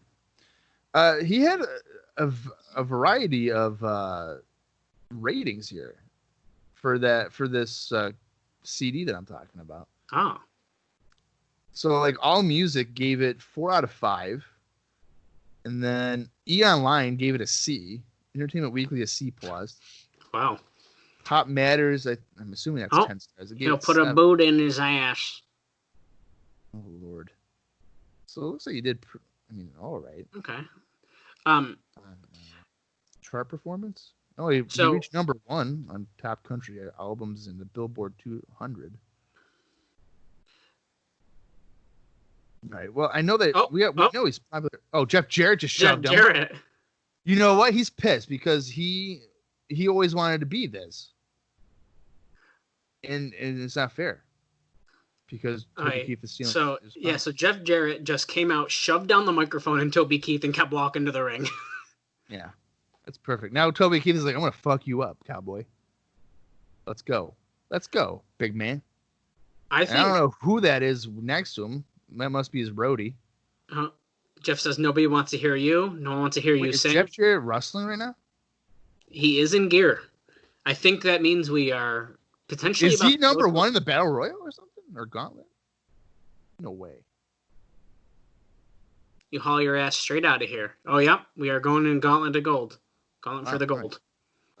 This is another bit of news here for Toby Keith. His last album debuted number 14 on the Billboard 200, and he sold 19,000 copies in its first week, and then another 6,700 the second. So that might explain why he hasn't had an album since 2015. Yeah. Or at least an album of original work. He has some comps out and stuff like that. I gotta say though, that I think this is a pretty decent use of a celebrity. He came out, shoved him out of the way to get heel heat to make his way to the ring. Yeah, but you know what? This interaction for sure makes me think that Jeff Jarrett is winning or something. I mean, every single person that's won, aside from Tio, has been a heel, which is bizarre. That is really weird.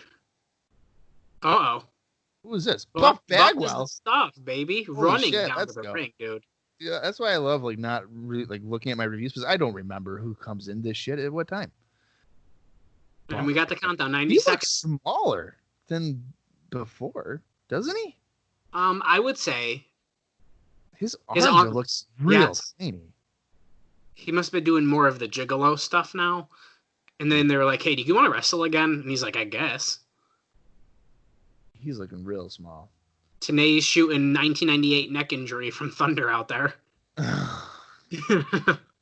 4 years ago, he broke his neck. Jarrett he refused to get eliminated there. Bagwell's maintaining offense. Seen the classic bounce the head off the turnbuckle. Yeah, that's a WCW pro spot if I've ever seen one. Huh. Oh, in the corner. Is he going to go the no. blockbuster? Oh, my God, he hit it. Okay. Buff is looking weird. Yeah. He's looking real weird. Oh, no. Come on, God. Buff. He just got backdropped over the top. Ferraro goes, tell Buff it's not about posing. He didn't even make 70 seconds. Why did they restart the 90-second clock? It didn't even go down from 24 seconds. Oh, that's weird. That must be a mistake. So, yeah. Buff is out already. That's a bummer. Steve Armstrong trying to tell him, or Scott Armstrong trying to tell him get out of there. All right, who's next here? Uh-oh. Lash LaRue. The man with the... Oh, my God. You know what? If Ken Shamrock... He better not have... Does he? He does. If Ken Shamrock sees him with those fucking chops, he might break his ankle. That's a good point. I believe Tony Schiavone calls him a fat piece of shit, but I could be wrong about that. No, you're right. Tony Schiavone. I am. Like Lash LaRue for some reason. Okay, that does not count. That does not count as elimination. He does look like shit. I'm just going to point that out. Oh, LaRue just elbowed a child in the front row there. Oh, I didn't see that. That was the kid's fault, though. You don't stand up when the guy's getting sent to the room. Oh, yeah, come on. I don't even know if it was necessary for Jared to send him to the floor like that. No. Oh, the stroke? The stroke. Boom. Nailed it. This guy's not even going to last 40 seconds. And there he goes. Oh, my God. These people are not being taught how to take bumps off from over the top rope. Let's see if they reset the clock again. I think this time they're not going to. I think they realized last time they fucked up. Thank you, JB. We know that Lash LaRue was eliminated. He almost blew out his knee. Oh, they're not waiting the full amount of time, though. They're just bringing him up. Nope. Screaming Norman. Oh, he got a good pop. I'll tell you what. I wish he was wearing his like hockey gear or something. He's not. He's just Norman. He always got good reactions when I was watching 2000, 2001 stuff. The crowd was always behind him. Yep, but they didn't want him to get over, which makes no sense. There it is. Oh, come on. A wiggle and then a clothesline. That's bullshit. Do you think Today he'll was do the big wiggle to Jeff Jarrett on the show? I'm gonna say yes. I hope so. I'm gonna say yes. I don't even know if Norman Smiley will make it the whole 90 seconds. Oh, nice swinging. I like that. There. Well, he's feeling it. He's singing. Go Norman. Oh, Jeff is in the spot for it. Let me tell you. Do it. Do it. No, you bastards. Low blow. No, another stroke. Okay. What is the Miz calls his? The skull crushing finale, right? Yes. And there goes Norman. He did not make 90 seconds. None of them have made the 90 seconds. You know, if you're not a Jeff Jarrett fan, but you were like, I'm going to check this show out just to see, you'd be pissed right now that you spent $10. Sure. Yeah. Yeah, I would be pissed. But you're, like you mentioned earlier, this honestly has been a quick show, and I think it's just because there's just so many different talents, and they're not all the same person. You know what I mean? Like, they don't have the same style or the same look or anything. Apollo. Boy. Here comes Apollo. I feel like this guy is going to definitely last 90 seconds. He's got to. He's huge. He quit his job to come here. I would hope he gets at least a push here. Oh, Jared, now, do you know, did Apollo do anything much else? Like, I don't know if I really know much about him. Nice. Sit out. That was good. No, I don't know. I know he was in TNA off and on for the first few years. Those were some terrible clotheslines. Yeah, those were bad. He did a really nice like pop-up powerbomb and then some shitty ass clotheslines. He hit Jarrett with like his wrist. It was weird. Jarrett trying to do a neck breaker. But no, so I mean I have to go back and look it up, but I'm not going to do that right now. But I want to say that he was there through early portions of 2005. Oh, okay. for TNA, and I off and on again, not like the whole way. Yeah. And I want to say he was mostly in Puerto Rico as well. Apollo, you got to throw him over the top, man. You can't toss him in the middle rope. Jesus. Don't know the rules. Dude's just stomping him. So Apollo's wearing black and red. Does that mean he's part of the Wolf Pack? I was thinking he kind of was giving me some weird Batista vibes. Oh my God. Yes. Dude.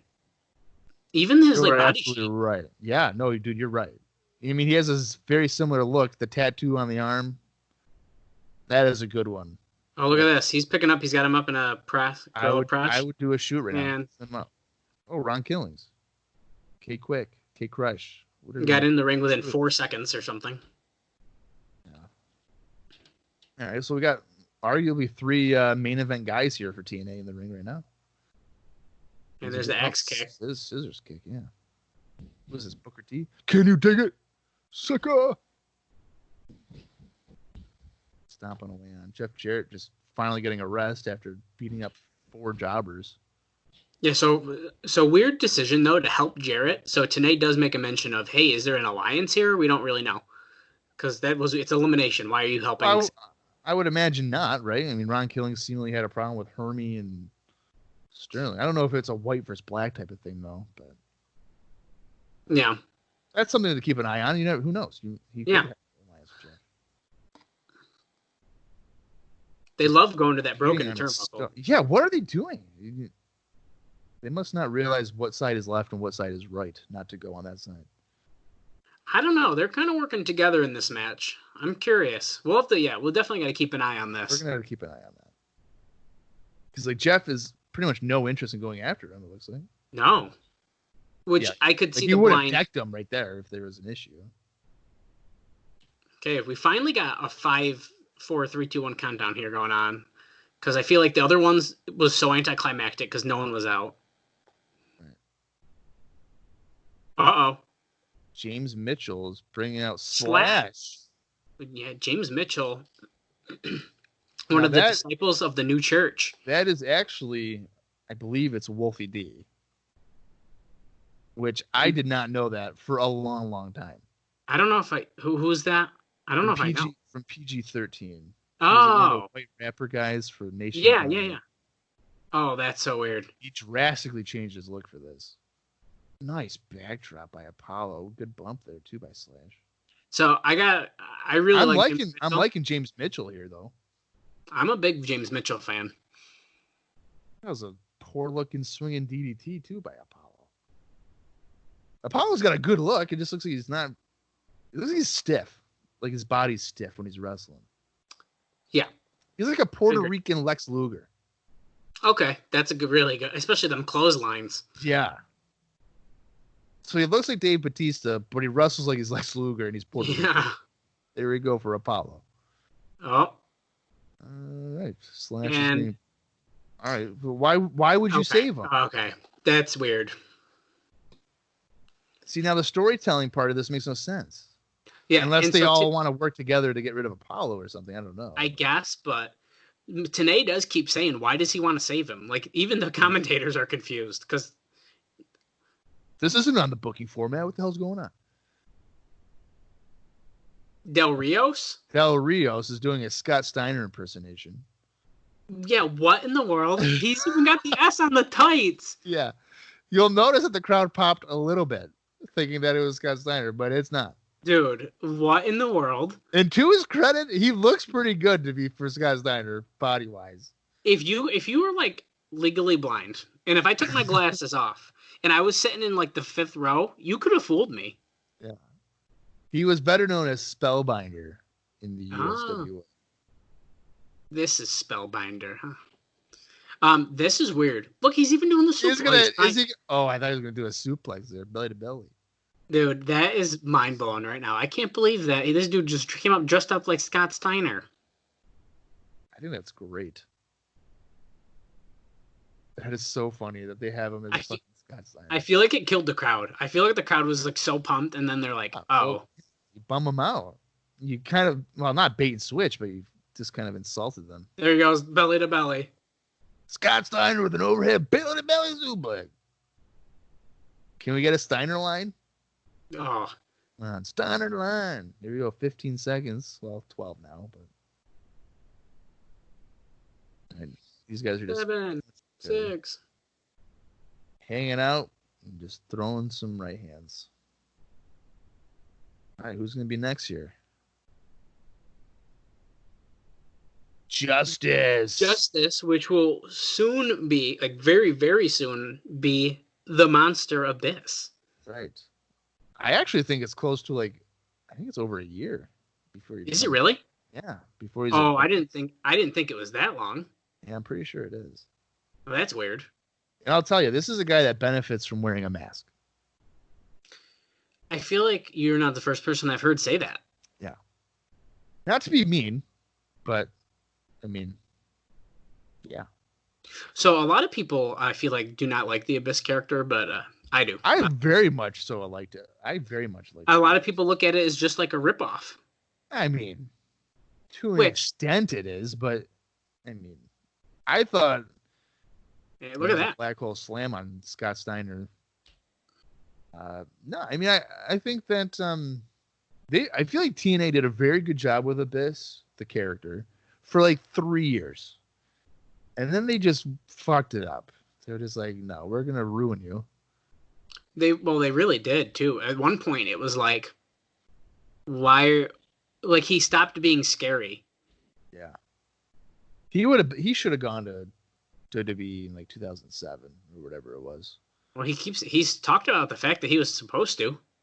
Yeah, but he was too loyal, and he doesn't regret it because he wanted to be like a TNA guy, I guess. But now he's working as an agent for WWE, which is odd. Uh-oh. Oh, Conan. Yo, where my dogs at? Hootie hoo. He just came out holding his dick. You know what? He should have came out grabbing his dick, and then the Johnsons came out and attacked him. Yo, Tigress, you like my You're shirt? You're touching our friend. Great. Rolling clothesline. They're going nuts for Conan. I like Conan. What? Dude, I like Conan because at the end of WCW and the Filthy Animals, every time he came out and talked and he said the same shit over and over again, it was just so funny. Hey, Tigress, touch my shirt. That's enough. Yeah. How's that feel? That's enough. It's like, okay. Facebuster to Justice there. He's cleaning house. The crowd is going nuts for Conan. I was not expecting this. Huntsville, Alabama is Conan country. I guess so. So now we're going back to kicks, stomps, and punches. Great. We got a lot of people in the ring now, at least, though, so it's not just one-on-one. That's fun. Yeah. It's about 7? It looks like 2, 4, 7. 7 of them. Last Rue lasted 23 seconds or whatever. Literally. Forever. So James Mitchell looks really weird with hair because he's still, once in a while, has been popping into Impact Wrestling, and he has no hair. He's really? Present dude, day? Yeah. Wow. And, they've been using him pretty good. And they finally literally murdered him and killed him in the underworld, so he is no longer coming, I don't think, anymore, but... They killed the character? Yes, they killed him. What are they, Lucha Underground? Was it Joel Gerdner? Oh. Well. Hell yeah. Compared to his ECW days. All right, he's doing his little poem here. Oh.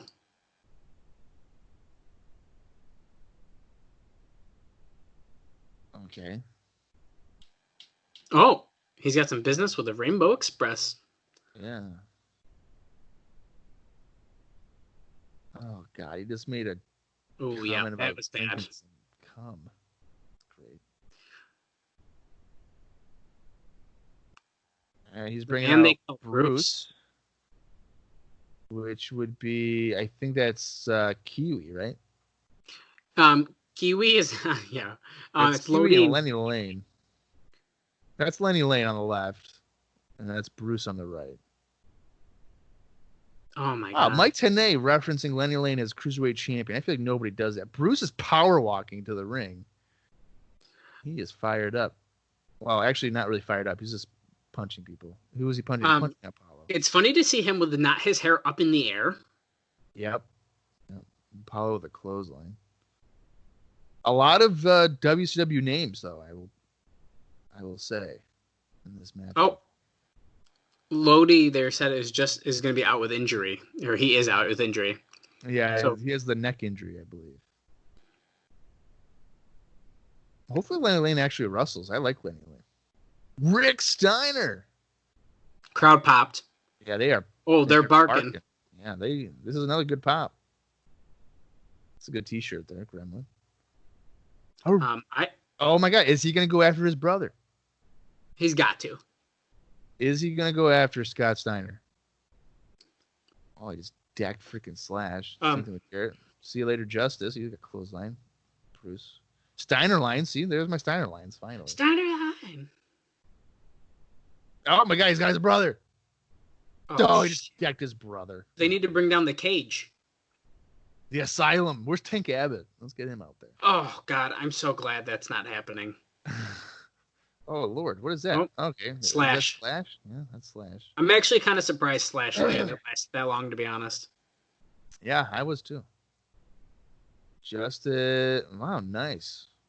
Kind of with a nice power slam. Oh, he's gonna get clotheslined out. Yeah. All right, that was a weird sell to me though. Why would you sell, get up, and then go right? It was just clearly a setup, which I don't like. But not really a surprise there. Scott Steiner still in this match. Unreal. Well, yeah, which is ridiculous. And Rick with a power slam on Jeff Jarrett. He's barking. Scott Steiner is supposed to stand over him and do the taunt, but he doesn't. 10 seconds left here. How many more people are coming out here? They said 20 people, right? It feels like we've it's seen 20. 25.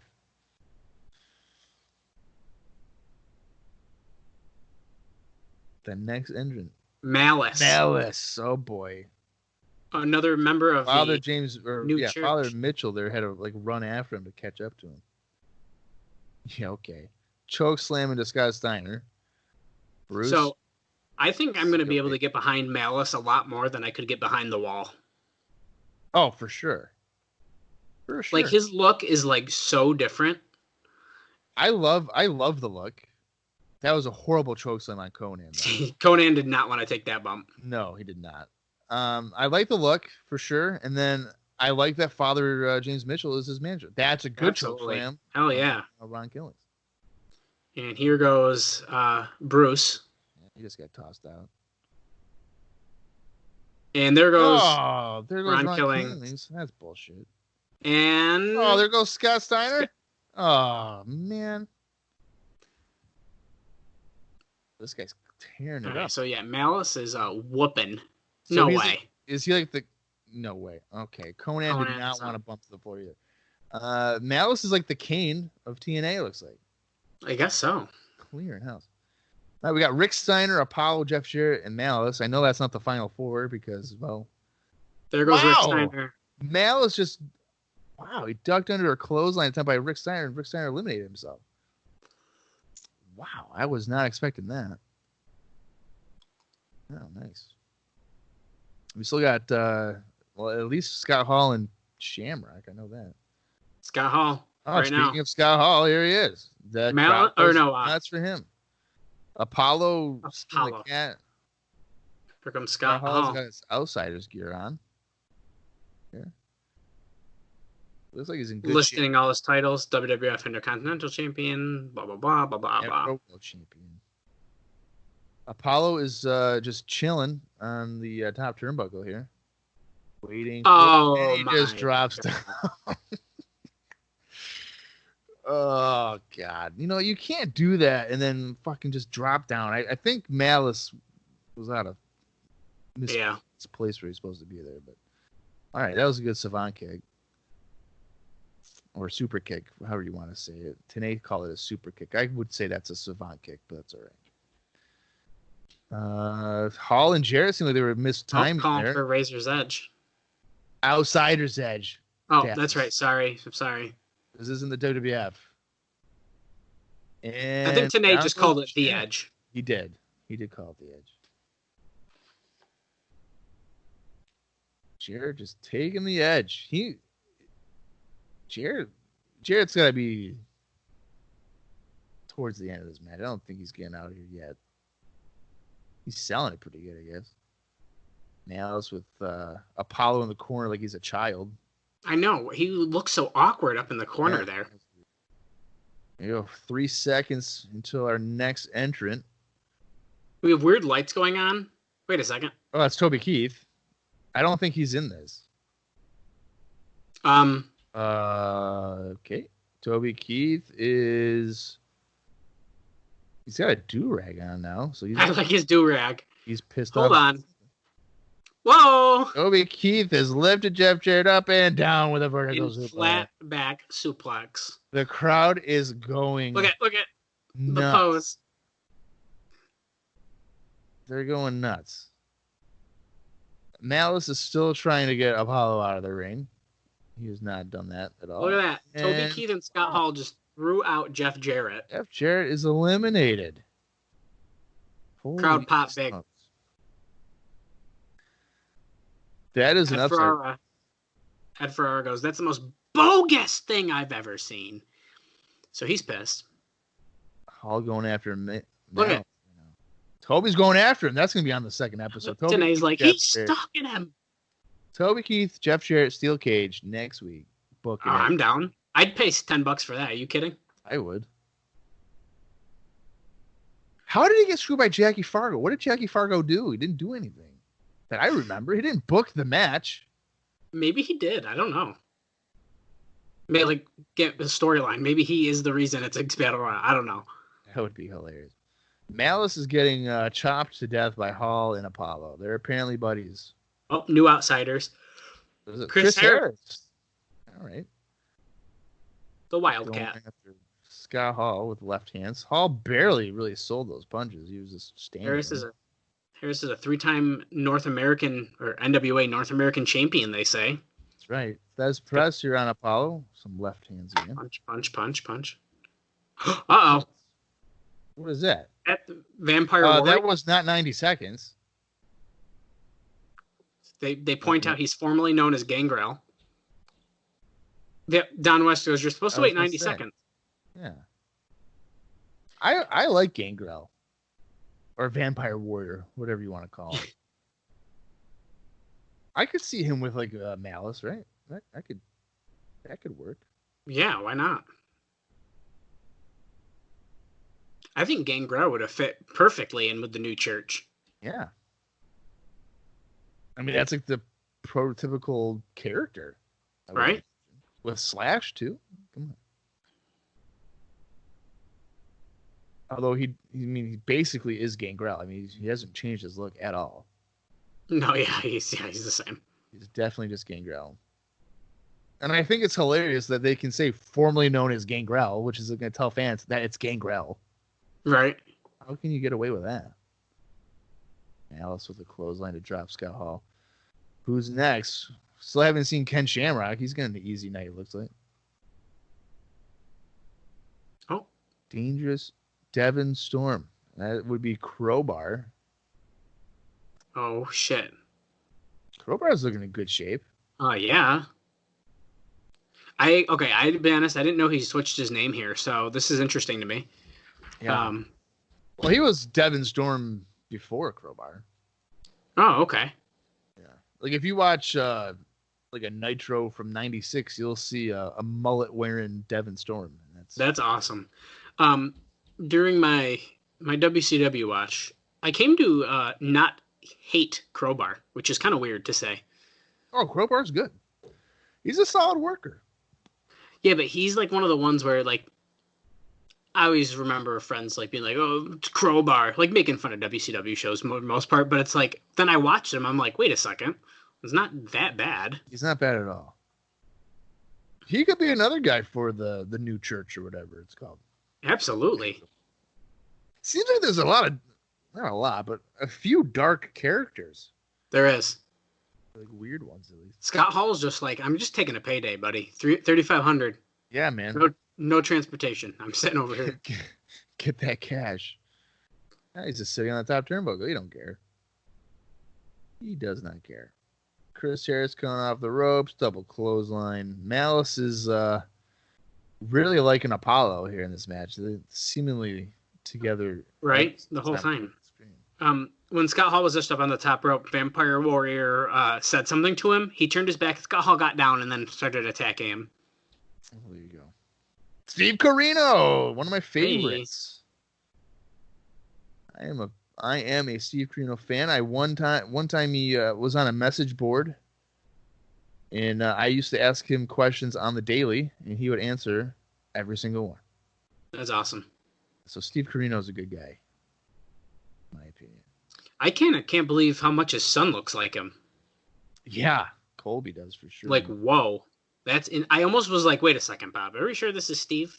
Like, that's how close it just was. Right. Steve's getting a decent reaction from the crowd. It's kind of surprising. I'll be honest. I don't know how much of Steve Corino I've actually seen. Well, I don't think you're going to see a lot of them in TNA. I'll tell you that. No, I don't think so. But maybe on a side note, we'll have to watch some a different day. Who is that? Oh, that's Malice. All right, Mitchell helped him out there. He should have been Interesting. Oh, I'm forgetting that there's a singles match after this. The Technically, final two have a match. Yeah, technically they do. Forgot about that. I was trying to think who was going to win by tossing. Oh my God, we still got Shamrock. How many people are? There's more than 20 people in this match, right? We'll have to do a count. This is ridiculous. This feels way more than 20. All right. Storm and Warrior working over. Oh. Ken Shamrock. All right, here we go. He is Dude's ripped. Shredded. He still is, in fact, shredded in 2020 as he still wrestles for Impact Wrestling. Wow, no kidding. Steve Corino was like, come on, brother, bring it. And Shamrock just said, fuck you, and kicked him, and he was out. Well, not eliminated, but knocked down. And for the record, yes, he works for Impact Wrestling. Nice power slam on Chris Harris. But it has not been continuous. No, not continuously. That's important to note. I know. Sorry. Oh, Mouse caught him with a slam. Shamrock should never have left wrestling. He should have stuck with it. He should never gone back to MMA. He got beat up by Tito Ortiz like 700 times. Vampire Warrior's acting like he won, but he didn't. Chris Harris hammering away. I'm surprised Chris Harris has been in here this long. He doesn't seem like a guy that would be in there. That's a good point. This amount of time. And to be fair, really, aside from Hall and Shamrock, I mean, really, is there a name in this? I can't consider Corino a name. Oh, there's another person? What? What the fuck? I guess so. That means Shamrock was number 19. I guess you're right.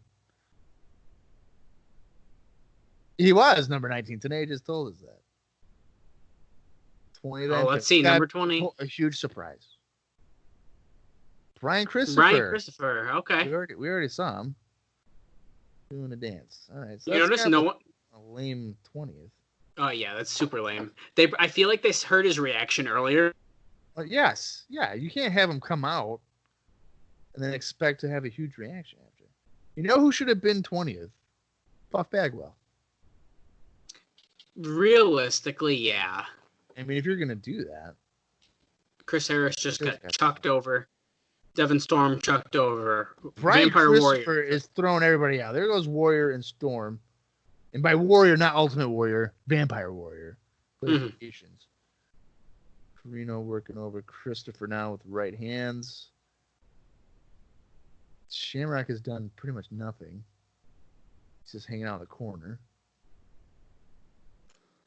Corino misses a clothesline. Christopher takes him out.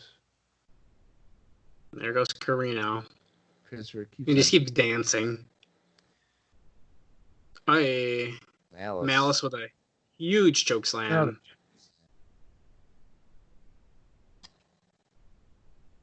Shamrock looks like he's like someone's not ready for a spot, and he is. Yeah, like he's confused. Why are they all circling Christopher like he's the biggest threat of the match? I don't understand that. Not Scott Hall or Malice or Apollo. Wait, what are they doing? Okay, Shamrock said, "Fuck this." Oh, okay. Tired of waiting for this, so he just tossed Christopher to the floor. Is this 3 faces against 1 heel right now?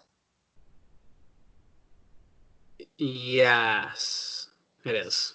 Backwards. That's backwards booking right there. Apollo coming off the ropes. Malice is Oh. like, see you later. All right. He just landed on a camera guy, I think. Sure looked it. Down to the final 3, Scott Hall, Shamrock, and Malice. So remember, the final 2 will have a match. I swear to God, yeah, of course. And we missed the elimination because they cut to Shamrock's face. Okay, so, wow, okay. Ricky Steamboat is in there fast AF. He came out of nowhere. Was he even at ringside? I didn't even see him. He had to have been. So we are the match is about to begin, technically. So we are at an hour 36, 21, 22, 23. Steamboat, special referee. We are going to crown a champion. There's no time limit. Must be a winner. Well, if my calculations are right, there's probably about, I don't even know, 8 minutes left in the show, roughly, or something. So I doubt that this is going to go forever. Look, there's a sign. We came for Francine. Apparently that she worked. They brought people. Will she come for us? Oh, God. Oh, God. Those are bad signs.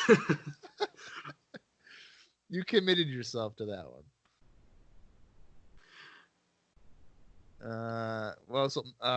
Mal started off with a big boot on Shamrock and now hits a side slam. Wow, Steamboat is doing the best referee counts I've seen from a special ref. Usually they're fast. Yeah, I was just thinking the same thing. Whoa. Okay, they turned up the lights. Oh, wait, okay. It switched. It looks like the white balance there got fucked up. Yes, that's what it was. I wonder if they'll go back to that camera or not. Because they definitely switched to a closer view, but from the same side. Oh, it looks like they fixed it. Cannot believe this. The Wall in the main event with Ken Shamrock. Yeah, but the Wall looks wicked good right now. He looks better than I've ever seen him, that's for sure. Blocks a sunset flip. It's almost like WCW closed and he's like, I'm going to get my shit together because I still want to wrestle. And then he did. He's in far better shape. I mean, in WCW, he was, way thicker. That's for sure. Shamrock punching him back here.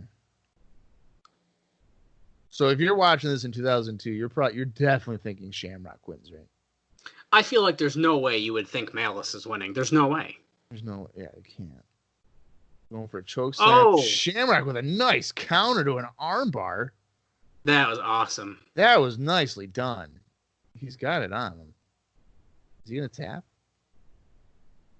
No, he's not. Too early for that. Just tap the mat, but... Well, TNA is asking, like, is that a tap? Because it's like I hate when people do that. Well, he's not asking. He's screaming it. Is that a tap out? Oh, my God. What's going on?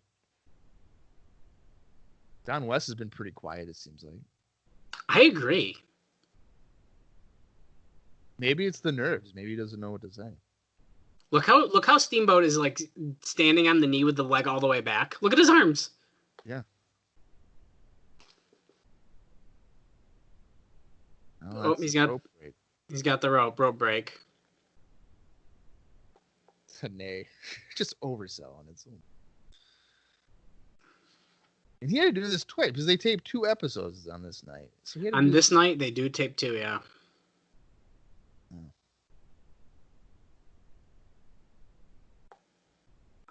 Oh. Right hand.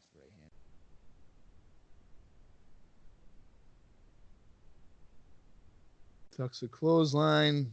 Shamrock blocks the boot. He's got the ankle lock. Now he should tap out in about 10 seconds if you wanted to not kill the finish here. But the way he's... Oh, never mind. I was going to say the way he was still kind of standing, though. Yeah, it looks like he's going down here. Is he gonna tap or is he gonna do the old-fashioned pass out? Is Shamrock gonna sit down? If Shamrock goes down, it's over. TNA just asked again, did he tap out? He's not. He's crawling to the mat. Is he gonna pull him back? He's got to. Come on. Yeah, wow, rope break. Oh. That should be illegal. That should be illegal. Steamboat, that's a rope break. Even Mitchell was like, he had That's the rope. a rope break. Oh, what? Oh, okay. He's still up. That's a rope break. I'm pissed. This is controversy here. That was a rope break. Wow, this is the longest ankle lock I've ever seen. Yeah, this is not good. See, you can't do this. You don't want to have the ankle lock on for like a minute because then it's just like, does it even work? He does look like he's wrenching it pretty good, though. It looks pretty nasty. I mean, yeah, it does. Jesus. Okay, that's a rope break. Jesus, he's torquing it downward. Shamrock is not breaking the ankle lock. Is not. That should be a disqualification. It's a 5 count on the ropes, isn't it? I would think so. Shamrock he's getting Steamboat's face. They're pissed. I really like your sideburns. You shut up, Ricky. I don't care. Oh, was Mitchell giving him something? It did. I kicked him on the leg. Come on, Ken. Shamrock acting kind of like a heel here. I know. What's up with that?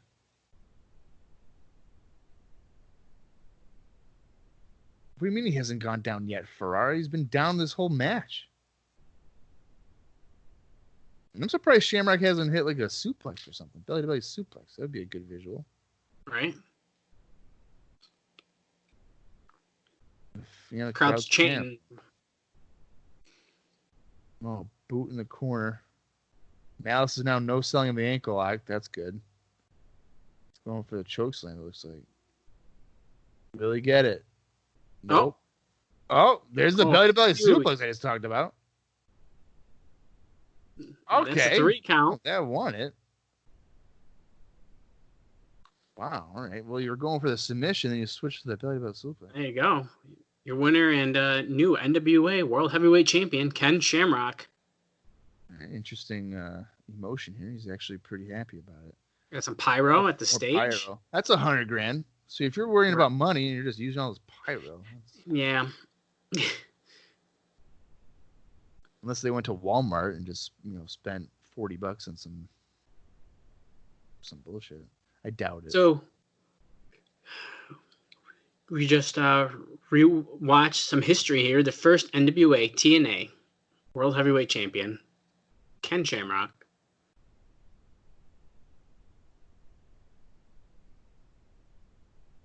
Well, so I think all in all, I mean, that for a battle royal, I think it was better than most because at least it wasn't literally just all strikes. There was some moves in there.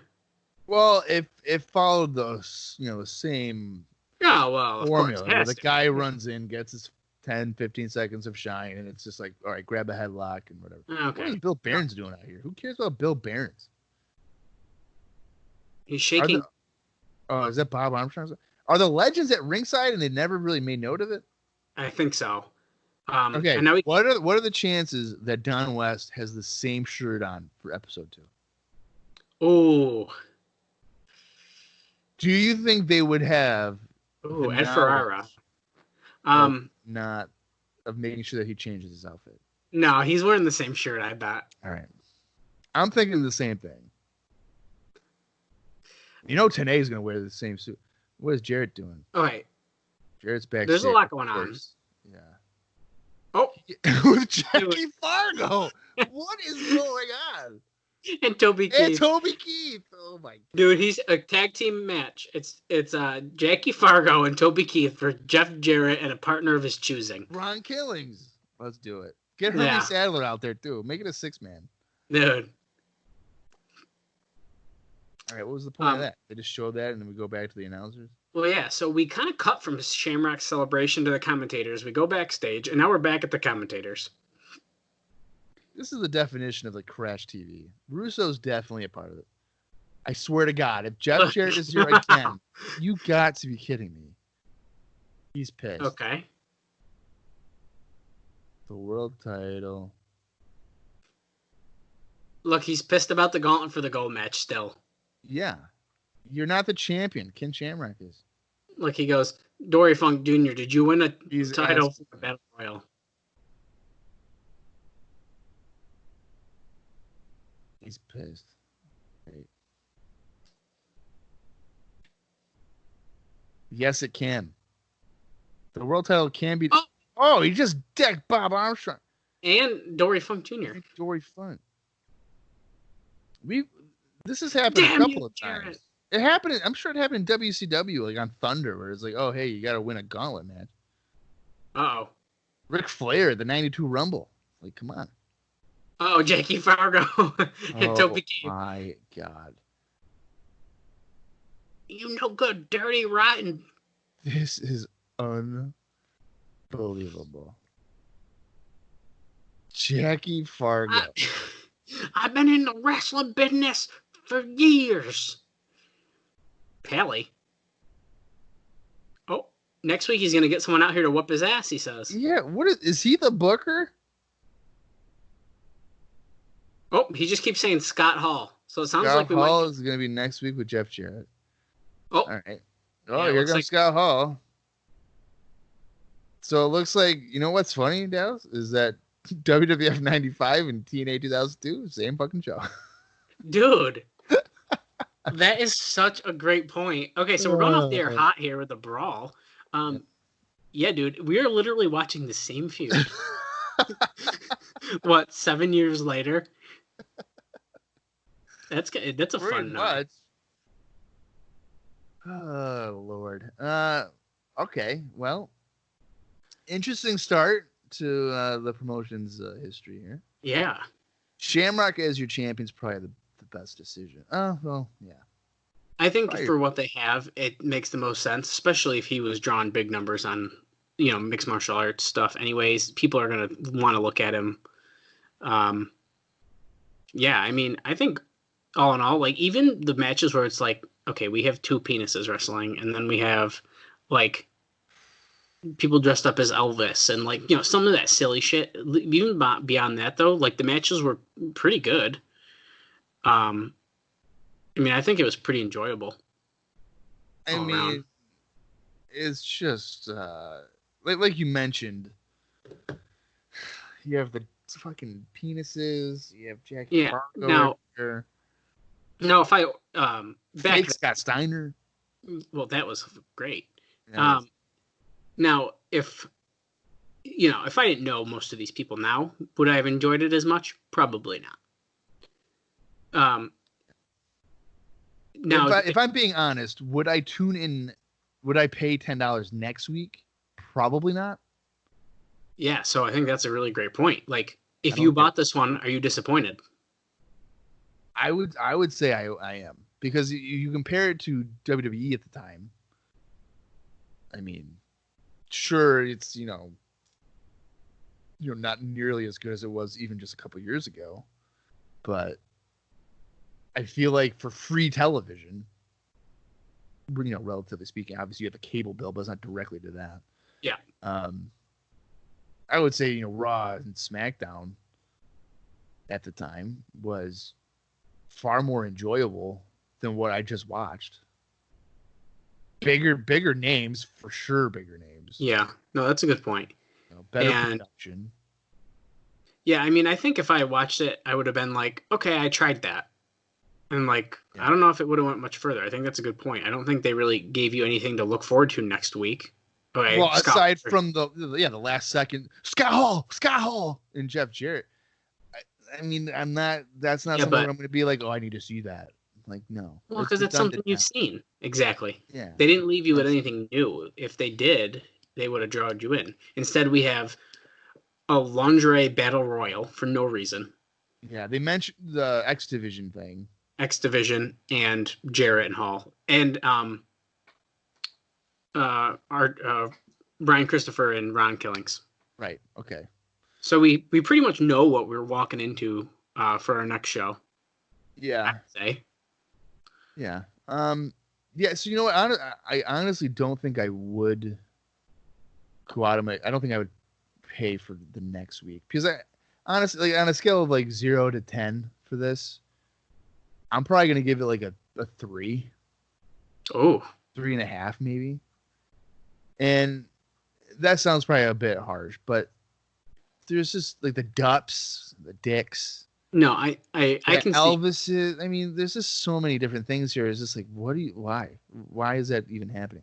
There's some good, like decent wrestling. Like the Dicks, like we've said a couple times now, hit some good moves. Like they not horrible wrestlers. They Yeah. just have a horrible gimmick. But like I don't think there's really enough there for me to be like, oh hey, I gotta check this out. There's a lot of WCW guys like your Bagwells and shit like that, where it's just like I was surprised Disco Inferno wasn't there. I was kind of Yeah, he actually ended up not showing up. So yeah.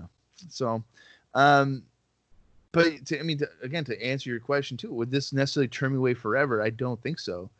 But then I also don't know what would really bring me back in, because like you said with the matches for next week, Hall Jarrett on top is not intriguing to me, but yeah, they're just kind of going for that old WWF WCW guys. yeah, for sure. Which I get because they're gonna think they're gonna draw people in, but I would definitely probably skip next week, and then I would see what the following might give me, and maybe I would tune into that one. Yeah, you know what? And I think what also would really make a huge factor for me is if I would imagine I would know that the second episode is taped, because if I were to go to WrestleView, I'm sure they'd be like, spoilers or whatever for next week's Impact or TNA show. So I'm probably just going to read that anyway. You know what I mean? And then July 3rd might be different, judging on what they tell me, because that's obviously a live show And new location. at a new location, which would be their permanent location for many months, 2 years or whatever. So Yeah. I think that's gonna. I think next week's a true defining moment of would I tune in when they're truly live again for every episode for the next 2 years. But Yeah. I think next week's a skippable show, which is kind of funny because it's by the sounds of it, they're trying to go big with it, with again Hall and Jarrett and Killings and Christopher and these X Division guys or whatever. So Yeah. but for a tape show, I don't think I would have done that. I think next week I would have done some other kind of filler thing, and then maybe when we're back being live, do those matches. Yeah, absolutely. So I'm at like a 3.5, 4 tops for this. I'm giving it a thumbs down overall. Where do you stand? Same.